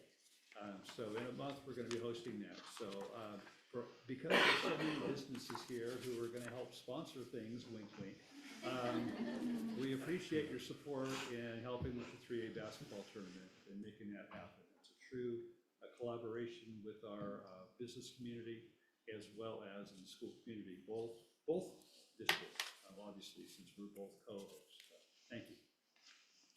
Great. Hey, we've been at it an hour and 33 minutes, so we're going to take a 7-minute break. Use the restroom and get out of my way if you see me running toward the men's room. Talk amongst yourselves. Thank you. Yes. Okay, I think the board's back seated. We will resume with agenda item 5, action consent agenda item. And before I ask for a motion, I do notice that Mike Forrester is retiring after 36 years of service. And he has provided great leadership. He's our athletic director.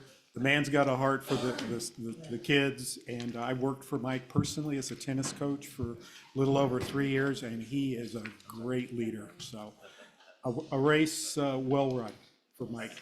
Yes. For Mike.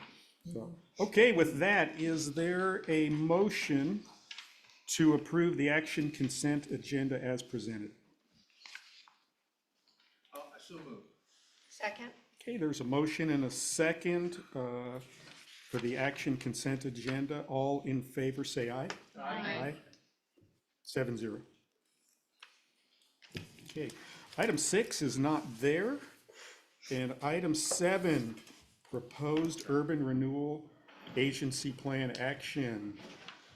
There's 2 resolutions, and I think what I'll do is I'll do a, Jeff? You want to say something? I had asked him to, generally we have the person, like the city presenting the subject, so I You're just right. had him come up if that was okay. And you told me that too. I had a senior moment. Yeah. Good evening, Mr. Chairman, board members and community members. I have a statement I'd like to read, and then I'll turn the meeting back over to you if that's okay. Yeah, sounds great. For those of you in the audience and listening online, my name is Jeff Bridgens, and I am the Finance Director for the City of North Bend and its Urban Renewal Agency. Tonight, you have before you 2 resolutions for amending the North Bend Urban Renewal Agency and a choice about whether to support the North Bend School District and your community. The amendment has been thoughtfully created and is being presented to you in good faith, with the well-being of North Bend in mind. We would not have brought it forward if we did not believe it makes sound financial sense for everyone involved. My hope is that you approach this amendment with a focus on what is truly best in the best interest of the school district and its future. I encourage you to set aside personal biases and political distractions and instead decide on what will support our students, teachers, and the long-term stability of the district. This is about what is doing right for North Bend, not any outside influence. This is about our home to the district's 3,500 students and their families, home to where we shop, entertain, eat, and live our lives. The question you have before you is straightforward to understand, and it is simply this: should $250,000 of the school district's taxes stay here in North Bend to support our home each year, or would you rather send those funds to Salem for redistribution to other school districts across Oregon?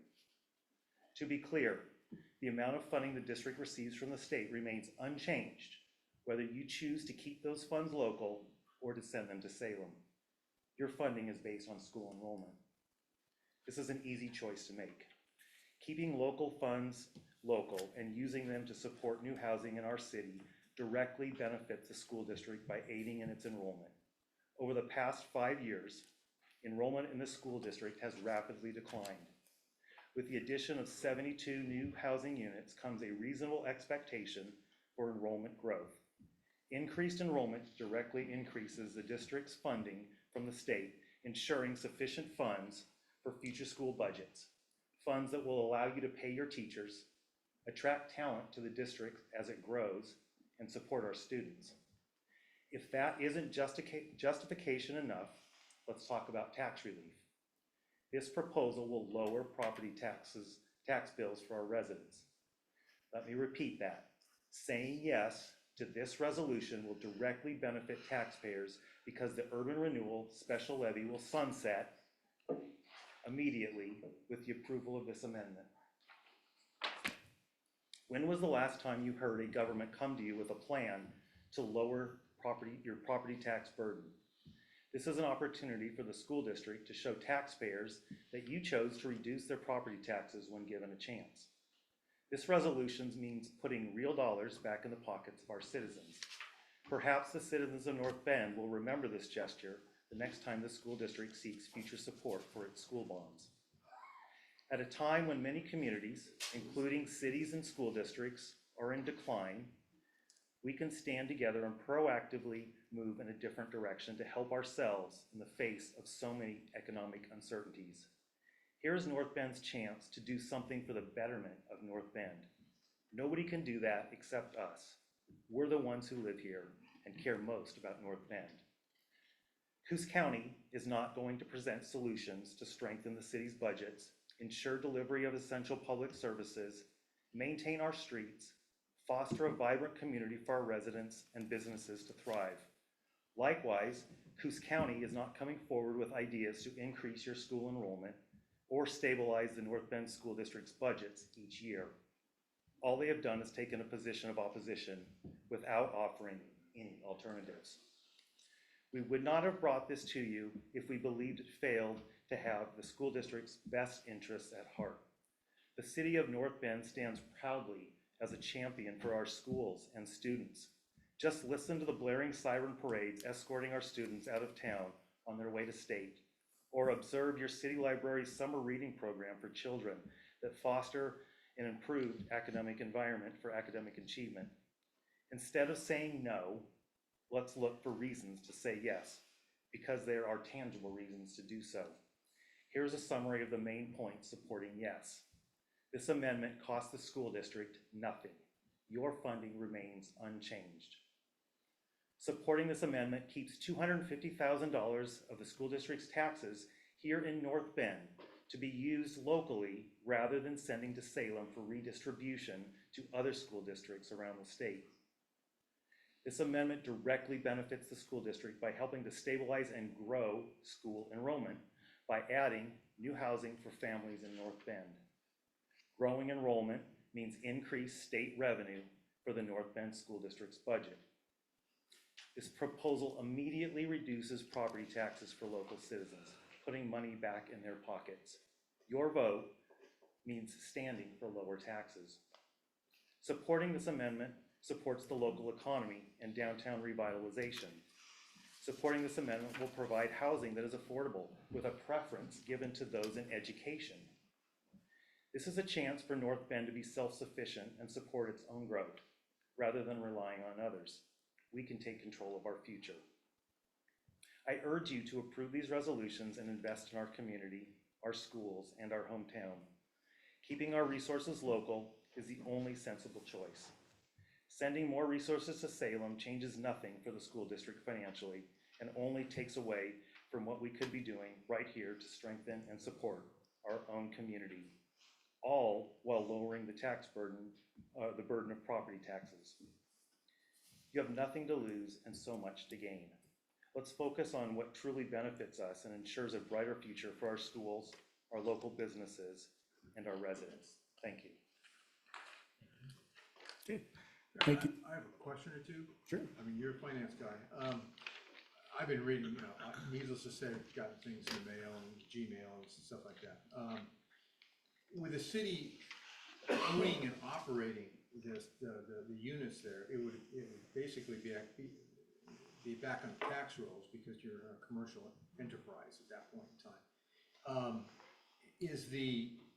How are the property taxes going to be paid?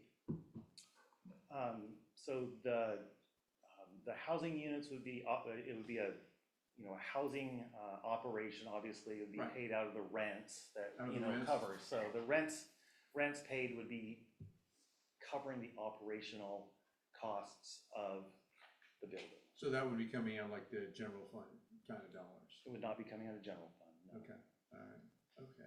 And just so I'm clear on this, as of 2033, it appears, based on the information, that some of the tax increment financing above the frozen level will actually be dispersed to why is that? That is correct. So there is a spending cap on how much the URA can pull off from the other taxing districts each year. It's projected to hit that level in about 2033, 2034, where anything above that cap gets redistributed back to the districts that it came from. And so it's called revenue sharing. And so anything above that cap goes directly back to the school district, to the county, to any of the taxing authorities within the urban renewal agencies. But then I saw in 2047, it takes a dive and starts going back up again. What's that all about? I'd have to refresh my memory on the dive that it takes. I mean, I remember somebody talking about the tribes, something about the tribes. There is something to do with that, but I'd rather get you a better answer, the correct answer on that. Okay. I just had a few questions. I appreciate it. Yeah, no, I appreciate your question. So my question would be, does this generate tax revenue to the building? If the city develops this, is there tax, property tax from that building? So the hope is that there's economic development that happens and it raises property tax But values. I'm asking about that building specifically. The building itself, yes, would have components of it with property taxes associated with it, I believe. Components, I'm not understanding. Components, yeah. Well, City Hall wouldn't be taxed. Right, I get this But building wouldn't, but my the understanding- residential portion of that building would pay a tax, is that what you're saying? I believe the commercial portions of it would pay tax. Commercial portions. So, and I can get you a better answer on that if it would help you with your vote. Or residential. Well, my view would, I don't know, isn't the rental commercial as well? It'd be commercial making a profit for the urban renewal agency. I'd like to just make sure and get you Sure, the correct okay. answer on that. And The hope is. Voting tonight, we don't have. So we're answers. voting, but we don't have answers. And then my next question is, you said it's gonna lower the taxes, can you give me the percentage that's gonna lower taxes, that 1%, 10%, 20%? Yeah, it would actually lower the percentage of taxes for taxpayers by about 38% of what the URA is currently taking. So it's this UR special levy. 38% of what the URA is taking, I don't know what that is per person, like, if I'm paying taxes on me, what's my percentage? I understand the URA, but I'm talking about what's the return for the taxpayer? So if you looked at your tax bill, I mean, my guess is anywhere from $100 to $200 per taxpayer. It might be more if you have a higher value. It's going to change by each person. I looked at my own tax bill. It's going to be about $100. $100. Yep. Okay, that's what I needed to know. Yeah.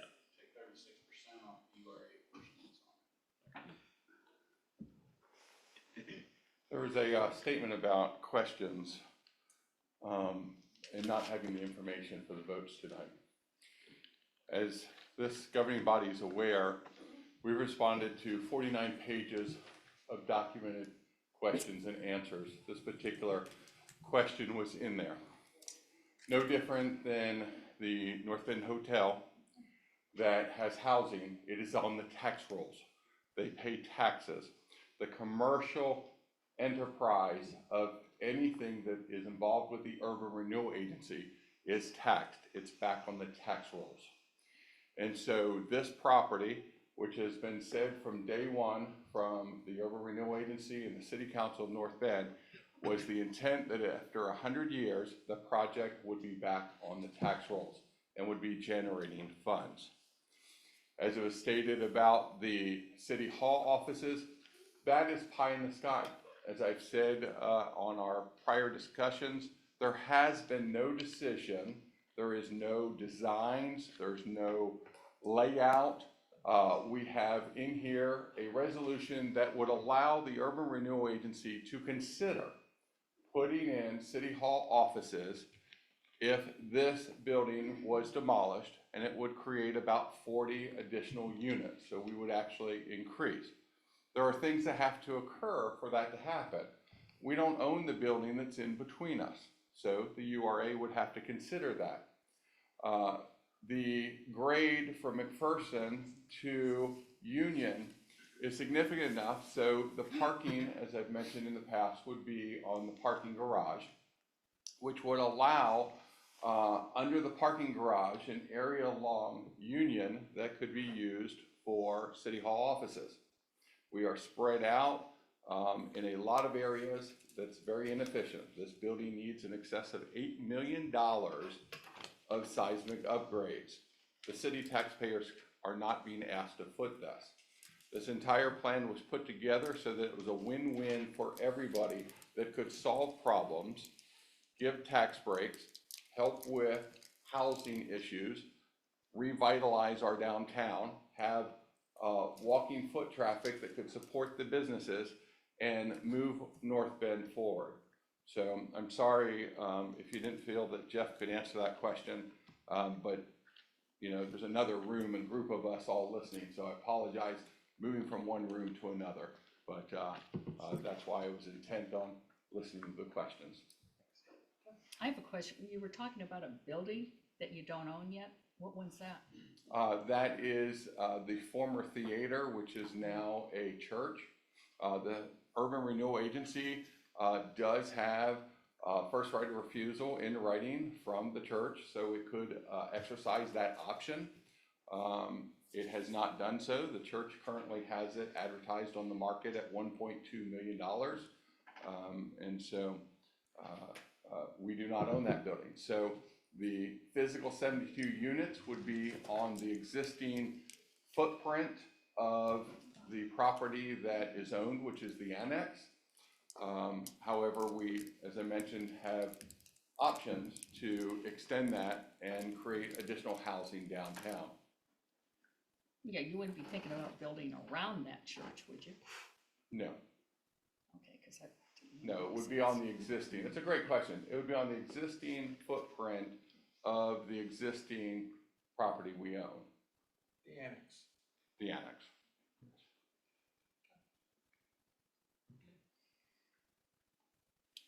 Any more questions for Jeff or David? I have a question. Actually, we're not fielding questions from the audience. Thank you for asking. I guess I might as well just ask one question. Sure.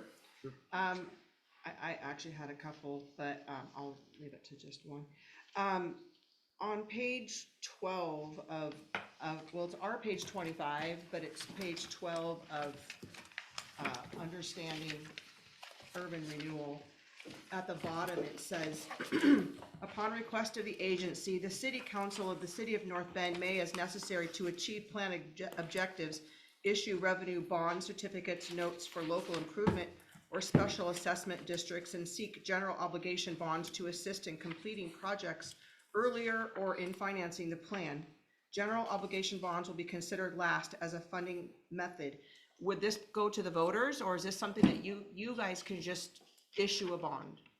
The city cannot unilaterally issue a bond. The Urban Renewal Agency would seek bonds, and the bonds would be backed by the good faith of the repayment of the existing tax increment that it's already receiving.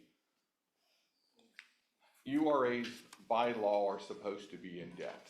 And so you have a project, the largest portion of that project is the annex project.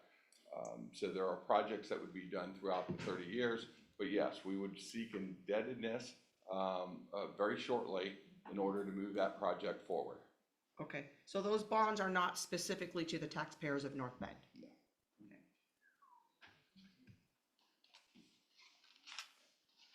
Any more questions for David or Jeff? Okay, thank you, guys. Little introduction. You know, the City of North Bend presented the case for urban renewal, answered questions in meetings and work sessions, we had a big work session in January. And the board would like to thank Administrator David Milliron and Jeff Bridgens for their answering many questions on this, and there was multiple requests where those were asked. So I'd like to thank those guys for that. You know, there's many different opinions in the community regarding urban renewal and how best to improve our town. Speaking for myself, I believe that all the citizens of North Bend want freedom, economic prosperity, and public safety. And public safety to me is fire, police, and jails. So with that, is anyone from the board, would they be interested in reading Resolution 2025-02 on page 129? Sure. Thank you. Okay. Resolution 2025-02, whereas the North Bend Urban Renewal Agency, pursuant to the requirements of ORS Chapter 457, prepared the North Bend Urban Renewal Plan Amendment, reviewed by the agency on January 23, 2025, and whereas Section 4 of the plan authorizes increase in maximum indebtedness of the plan from $11,800,723 to $45,500,000. And whereas in accordance with ORS 457.470 sub 7, this increase in maximum indebtedness must receive concurrence of taxing districts imposing at least, I think it's actually composing, at least 75% of the amount of taxes imposed upon permanent rate limits in the urban renewal area of taxing districts who are estimated to forego the most property tax revenue must concur with the expenditure of funds for a public building project as required by ORS 457.089 sub 3. And whereas the agency has requested concurrence from the City of North Bend, the North Bend School District 13, and the Oregon International Port of Coos Bay, and whereas the North Bend School District 13 concurs with the increase in maximum indebtedness of the North Bend Urban Renewal Plan. Thank you, that's good. That's it. Okay, There's another page. okay, is there a motion? I'll move to approve resolution 2025-02, accepting and authorizing the large increase in maximum indebtedness for the Urban Renewal Agency as outlined in Exhibit A and B. Okay, so there is a motion. I will state it. I move to approve resolution 2025-02, accepting and authorizing a large increase in maximum indebtedness for Urban Renewal Agency as outlined in Exhibit A and B. Is there a second? I have a second. Okay, there is a motion and a second, and I will restate the motion. I move to approve resolution 2025-02, accepting and authorizing the large increase in maximum indebtedness for the Urban Renewal Agency as outlined in Exhibit A and B. With that, we will have the discussion debate section, so board members are free to express their opinions on this.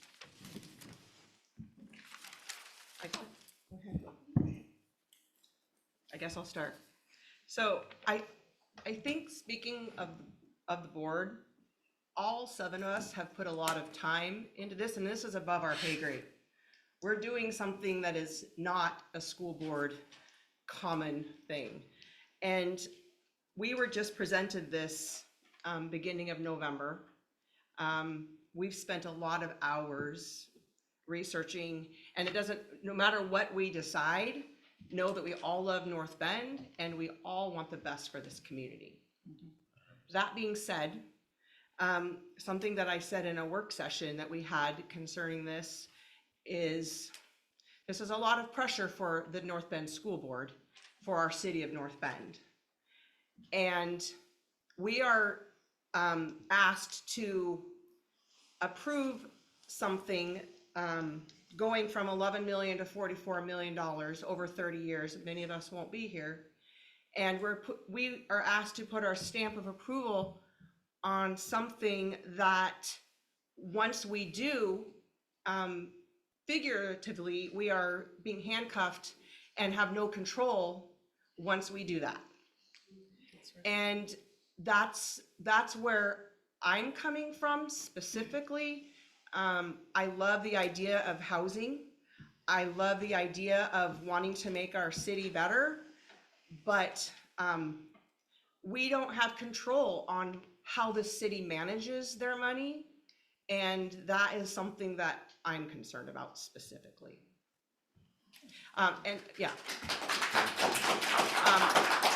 And then just to add one more thing, a citizen of our city called me yesterday or the day before as he has a rental property, and his concern is the city is buying up property and they are going to be, they are in direct opposition with private enterprise. Yeah. So anyway, that's a concern from people who own rental properties within the city of North Bend competing with our own city. Yeah. So that's what I have to say. Well, piggyback on that a little bit, Michelle. We can't control whether that type of housing would be all workforce or not. There's not going to be total control like one would think. Ideally, it would be great. Everybody is caring and does care about housing. And, you know, living wages in this community growing. No one questions that. We care very much for our students, or we wouldn't be here. This cost us many hours, guys, to do what we do. That's fine. We've stood up to do that, and we are. But something like this, I don't like the fact that it's going to get into the county funds. You can have an argument any way you want on that. I don't like that. We need our jails. We need our sheriffs. I don't like the fact that it's not put before the voters. Okay? Now, I'll tell you what, right now, half the people are going to be okay, and the other half of the people are going to hate us. Okay. So you can't win there. So you have to go by just basically, you know, what you feel like. But I totally agree. I don't like there's no impact. I mean, no input. And changes can be made. There's constant, anybody who's done anything in building, my God, you know, things change every time you turn around. And so now it's all left to the government to make those decisions. I am not a fan of the government being in the rental business. I'm not a fan of the management skills of our money with the government. So, you know, that's just how I see it. And like I say, everybody has their own position on this. And you know, what we have to do is respect the position, whether you agree with it or not. We're the ones who are put here to unfortunately make a decision that I think is not really fair to this board. Okay? It is not at all fair to this board. So, anybody else? I got some comments. Mary Shelley. So, my tax bill clearly states that my tax dollars go to education districts. When taxpayers contribute to education funding, they do so with the understanding that their money supports schools, not other projects. Redirecting these funds, even if the state has backfilled them in the past, is not a guarantee that funding will continue from the state in the future. This decision should be in the hands of the North Bend School District citizens who elected us, not just the 7 members of this board. Yep. If this plan is truly in the best interest of the community, then it should go to a public vote. Taxpayers deserve a direct say in how their school funding may be diverted elsewhere. And lastly, the commissioner's vote had a big impact on me, and I do not like the fact that the county is losing money. I believe it was stated $65,000 a year for 30 years.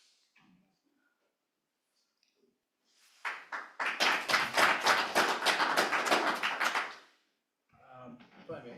Yes. Okay. And as you guys probably understand, I'm in favor of this because for various reasons. First off, that's a blight, and that's exactly what urban renewal is designed to address, is blighted conditions. And we've heard from the information has been provided that private parties were invited to come in here and address this.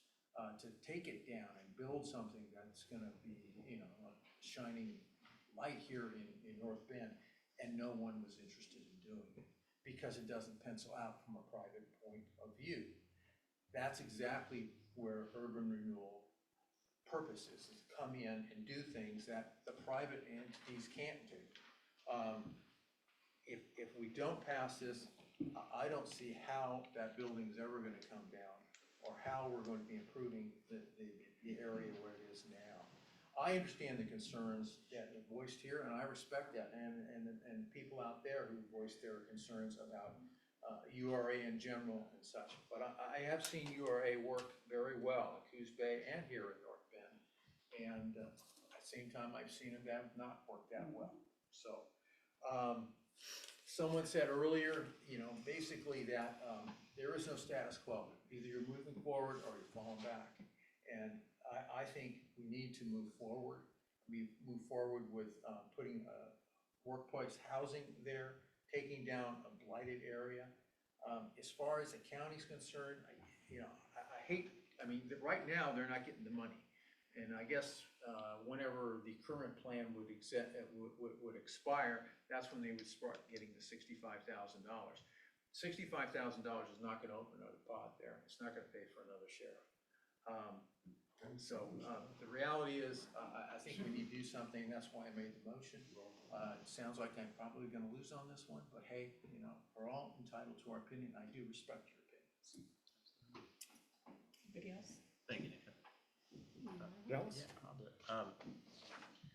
Well, I do want to say that, every decision that we make is definitely in the best interest of everybody who lives here. I mean, I've lived here for over 30 years myself, and I joined the board because I care about the community and the people, and I never thought we'd have to do this, and this is something huge. We were here for students, and this makes you have to think outside of your area. Again, we have to worry about the county and the other districts that this does affect. So for me, and I wrote down some of mine, I'm concerned that we haven't done an exhaustive enough search for private investments. And there are things that we can do to make this, are there things that we can do to make this investment more attractive? Like, can we offer them tax incentives? Maybe we give them no taxes for 30 years to come here and build. I don't know. If it's a project where money can be made, I can't see an investor coming in and saying, I don't want to make any money. I just won't do it. I can't see that. I'm concerned with the city competing with residents for rental income. The city would have the ability to affect the rental market prices. So if they think that it's too high here, they can set the price low, and that prices other people out. So then they fill up their building, but empty everybody else's houses. Tonight I heard many people talking about, and everybody was set on the number 72. I don't know that there's anybody on this board that thinks that we're gonna build 72 units, because we were never told that there were 72 units. We were told 30, maybe 70. We're not sure, was the most common answer that we got, but everybody that sat right there tonight was very sure that we were building 72 units. So I caution you to just accept the numbers you've been told. Because that scares us, right? We don't know. Again, tonight, we don't know. Those kind of things, when you have a don't know, that should caution anybody, especially when we're talking about 30 years and $45 million. I'm concerned that the real estate values in the URA would be affected by the modernization of the building and could price some current residents out of their apartments and businesses here in the local area. I know that some of these restaurants down here operate on very small margins, and if their rental prices went up for the buildings that they're in, I'm not sure that they would survive, because the taxes are gonna go up. That building isn't gonna pay taxes, the city owns it. I'm also worried that the frozen tax base, and I don't know if everybody knows how one of these things works, but I think Chris is the one who passed this out. It's a great little graph. This is the tax base when it starts, and it literally freezes the tax base. Everything in the blue is what the urban renewal eats up. As your taxes increase, it gets all of the increases. Your city has to keep operating on where it started for 30 years. Now, many of you guys are gonna wonder, how the heck are we gonna pay for all the additional PERS and everybody's raises and all the additional fees and everything else that happens to manage your city on a frozen tax base for the next 30 years? I don't know where they're gonna get it either. But I do know that they sure like using the water board. I know that they made the city mad when they asked for a provisional vote and then didn't listen and did it anyway. The city got so mad that they stuck their nose into the city's business. I think we went a little too far on that one. But it showed how mad they made everybody. And I think that doing this and having to go back and do the same thing and find another way to get funding to fund this city after they do this, because this one doesn't really affect us, right? But eventually it's going to. In 30 years, it's going to. Yes. So I'm worried the frozen tax base will not adequately fund the city government and services and their PERS obligations. I keep hearing the URA doesn't cost taxpayers any extra money, as it just pays for itself with the annual increases in the tax base over the 30-year life of the URA. We've seen just in the recent past where, in order for the city to pay for essential services, they've added in the water board fee, the implementation and the increase. We went through all that. So I believe the URA, if approved, those fees will continue to increase, providing more of a financial burden on citizens, and I don't think the citizens in North Bend need any more financial burden right now. Right. That's right. So I let everybody else talk. talk, so they literally covered 75% of what I already was gonna say, so thank you for that, limits what I have to say. So from what I can understand, the URA's tax money that we have all paid into this pool that the state has to hand out and redistribute as, at their discretion. If the state was to stop harvesting this money from us, so that they can redistribute it and let us keep it, we have more power to do with our money what we want to do. And we don't know the economic future of the state, being the sanctuary state that it is, and it wouldn't be fiscally responsible to take that risk. I don't think that the federal funds for the schools will get, because of the sanctuary status of the state, I am worried about the backfill that we're supposedly promised. Let's see. The city has been a great partner in all of this for the district, and I do really appreciate that. I think the parades that they give the kids in and out of this town with escorts and the parades for the sports teams and everything, that's just really sweet and amazing. But that's the city and the school district working together and just respecting each other. I don't see how that has anything to do with the actual URA. So to leverage that in an emotional way is a little bit manipulative, I think. Anyway, everybody else covered what I was thinking about, so that's about the side of it.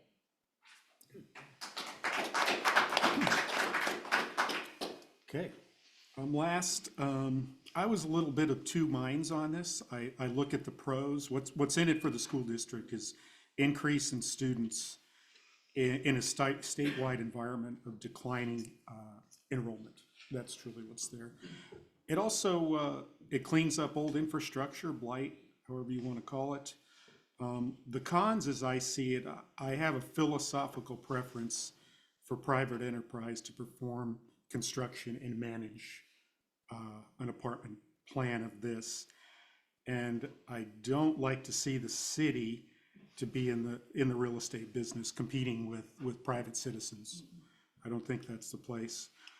I'm a bit of a control freak. My family's sitting right there. They can probably vouch for this, but I do see, this is out of our scope typically. We're a school board, we make educational decisions, but hey, we're in this taxing district. I think our fingerprints are gonna end up on this if it was passed. And I do like having control over outcomes.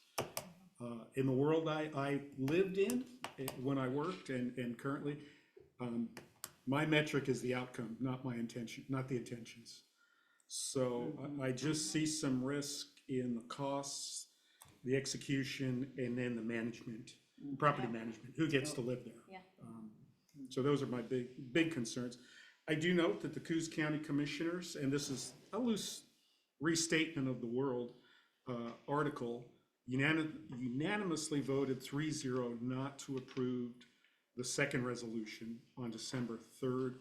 The majority sticking point of it was the current revenue issues leading to the pod closure at the county jail and layoffs of county employees.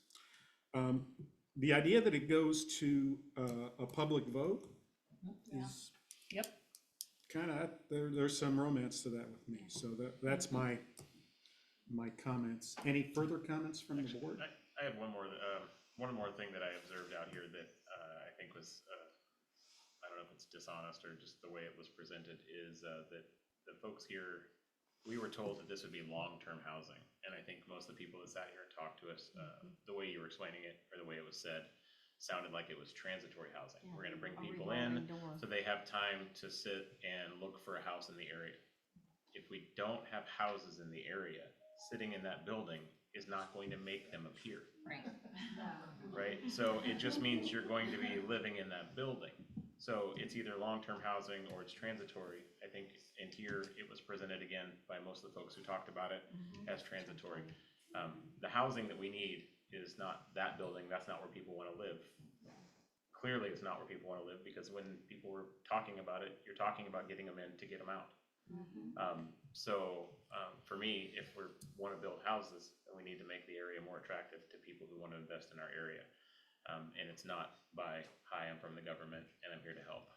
Yeah. Right? So, for me, I can't support the idea. I don't know very many people are like, I- I wanna live in an apartment. I would like to suggest one thing for the powers that be. If we would release some of these ridiculous burdensome building regulations, Yeah. people could build some houses. Yeah. It's ridiculous, so. Yeah, Well, this is state, all state, however, yeah. Boomer, help us out. Yeah. Get this, That's the guy. we're getting you, He's Boomer. outnumbered. They don't listen to him. Okay, Okay. any further debate before we move to a roll call vote? Okay, we'll start to my left. Carol? It's a no. Okay. Julie? No. Dallas? No. Nathan? Aye. Michelle Roberts? No. Mary Schilling? No. No.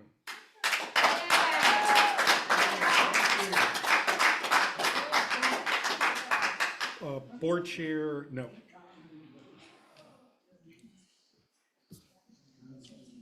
Okay, so, Michelle Bricks, it is 6 noes and 1 yay. The motion fails. Okay, I want to thank everyone here.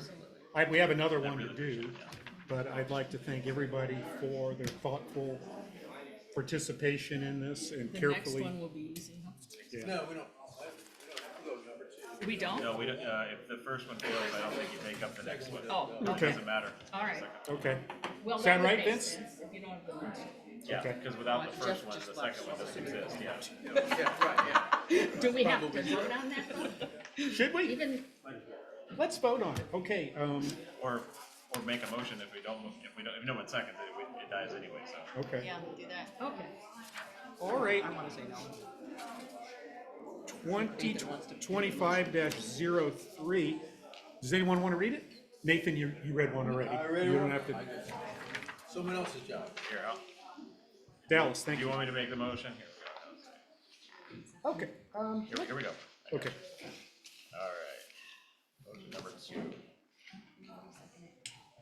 Resolution 2025-03, whereas the Urban Renewal Agency pursuant to the requirements of ORS Chapter 457 prepared the North Bend Urban Renewal Plan Amendment reviewed by the agency on January 23, 2024, and whereas Section 3 of the plan authorizes certain project activities within the North Bend Urban Renewal area, and whereas these projects include funding for rehabilitation and replacing the current city hall as part of the housing project considered a public building project under ORS 457.010, and whereas the addition of a public building project requires concurrence of taxing districts in accordance with ORS 457.089, and whereas this public project is shown in Section 3 of Exhibit A, North Bend Urban Renewal Plan Amendment, and whereas the governing body of taxing districts representing 3 of the 4 taxing districts who are estimated to forego the most property tax revenue must concur with this expenditure of funds for a public building project as required by ORS 457.089, and whereas the agency has requested concurrence from the city of North Bend, the North Bend School District number 13, Coos County, and the Coos County Library District, and whereas the North Bend School District 13 concurs with the inclusion of the public building project for rehabilitation or reconstruction of North Bend City Hall in the North Bend Urban Renewal Plan. Action requested, the city of North Bend requests the board approve or denial of the resolution 2025-03 and the motion requested below.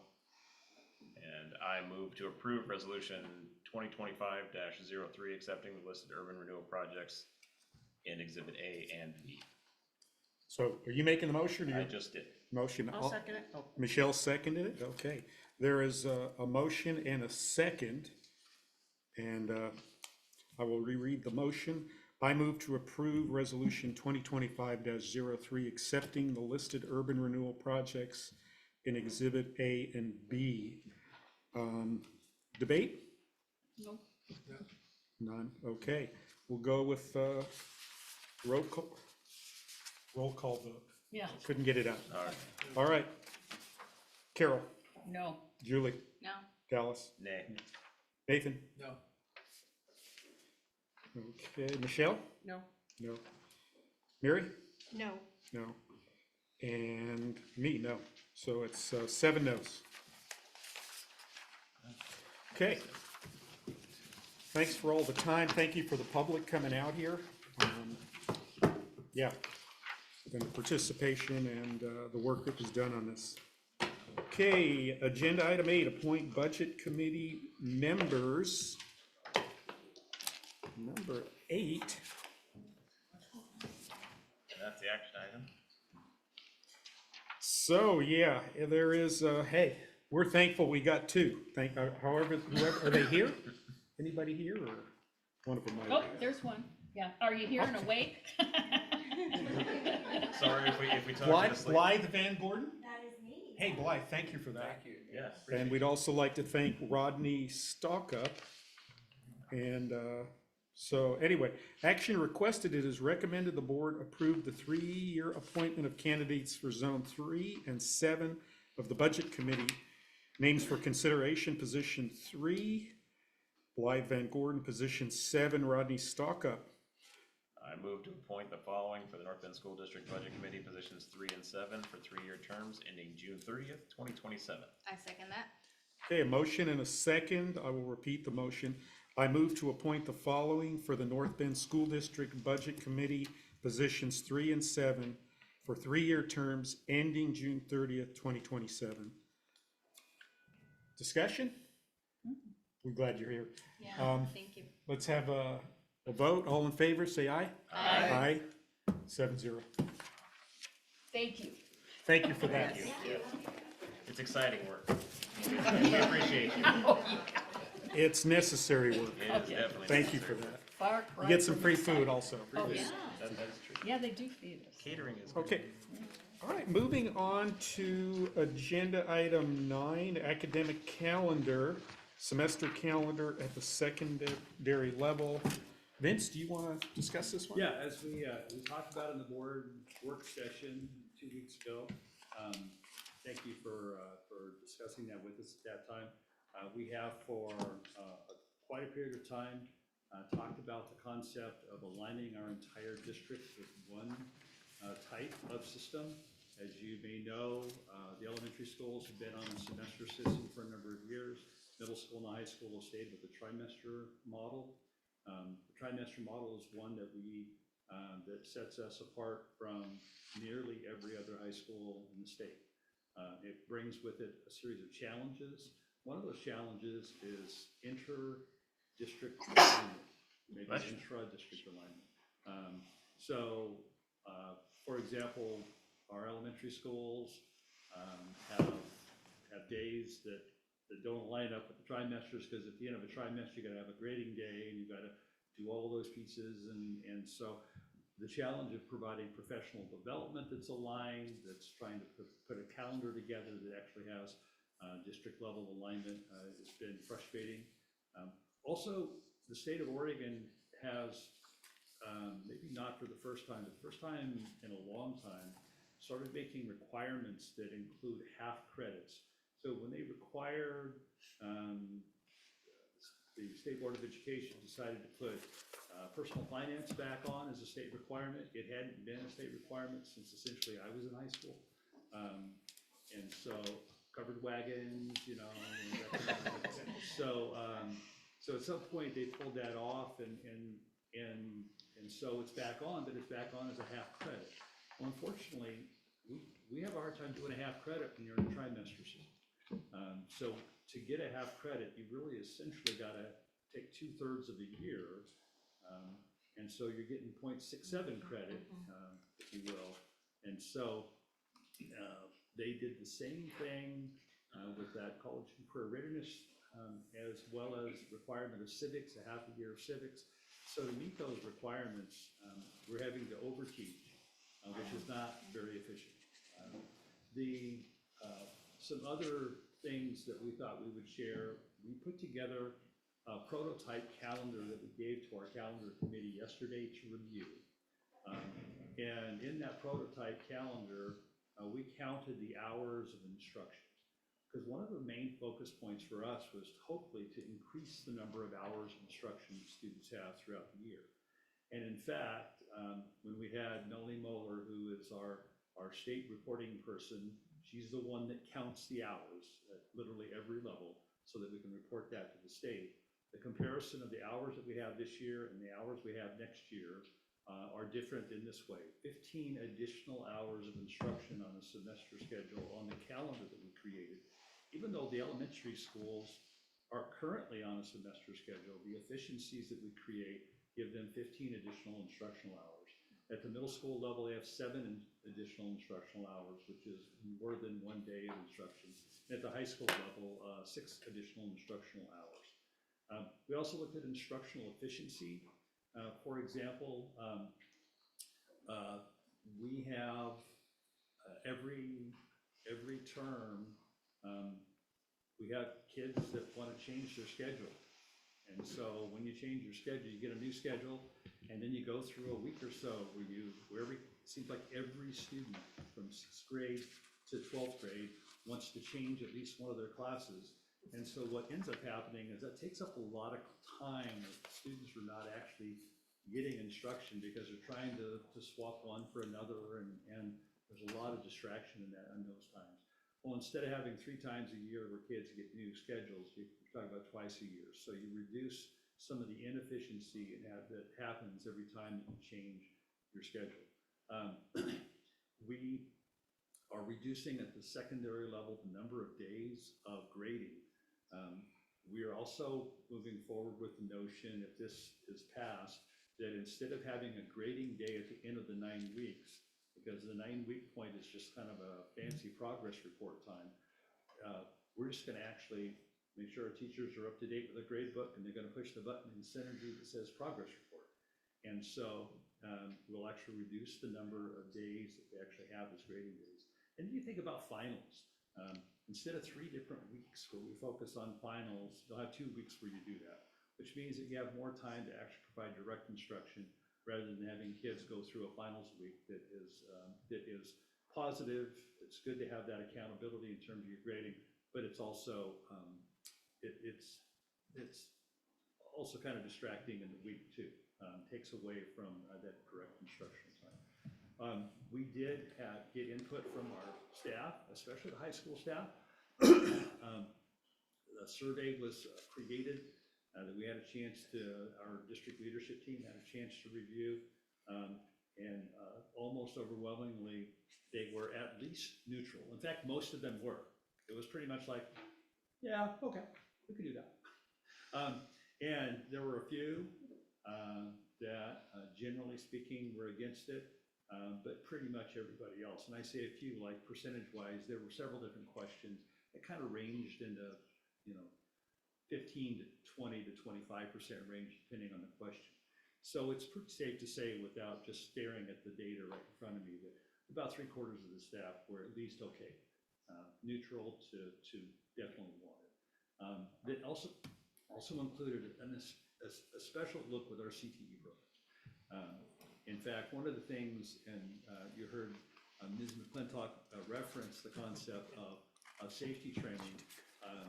Every time you shift a group of kids in our shop classes, basically, you need to do safety training over. When you take a semester-long class, essentially the group is going to stay together for an entire semester. And so both Mitch and Garrett, and that's Mitch and Garrett Welding and woodshop, have said that they support it just because they'll spend less time having to do safety training for every new section of group. So professional development, I think one of the things we talk about is we're able to align our professional development better. One of the things we continuously run into with the differences in the schedule is that, like our PLC time on Fridays, that's professional learning community time on Fridays. We're kind of robbing one because we're trying to do something with one group and with a different group, and it's a hard time aligning those because our professional development doesn't necessarily align. Working with our leadership team, who just did an amazing job and kind of conceptualizing this and putting it together, we believe that we're going to be good to go and be much more efficient in terms of that time and those hours. And so for all of those reasons, I believe that I would recommend that you vote in favor of switching from a semester to a trimester.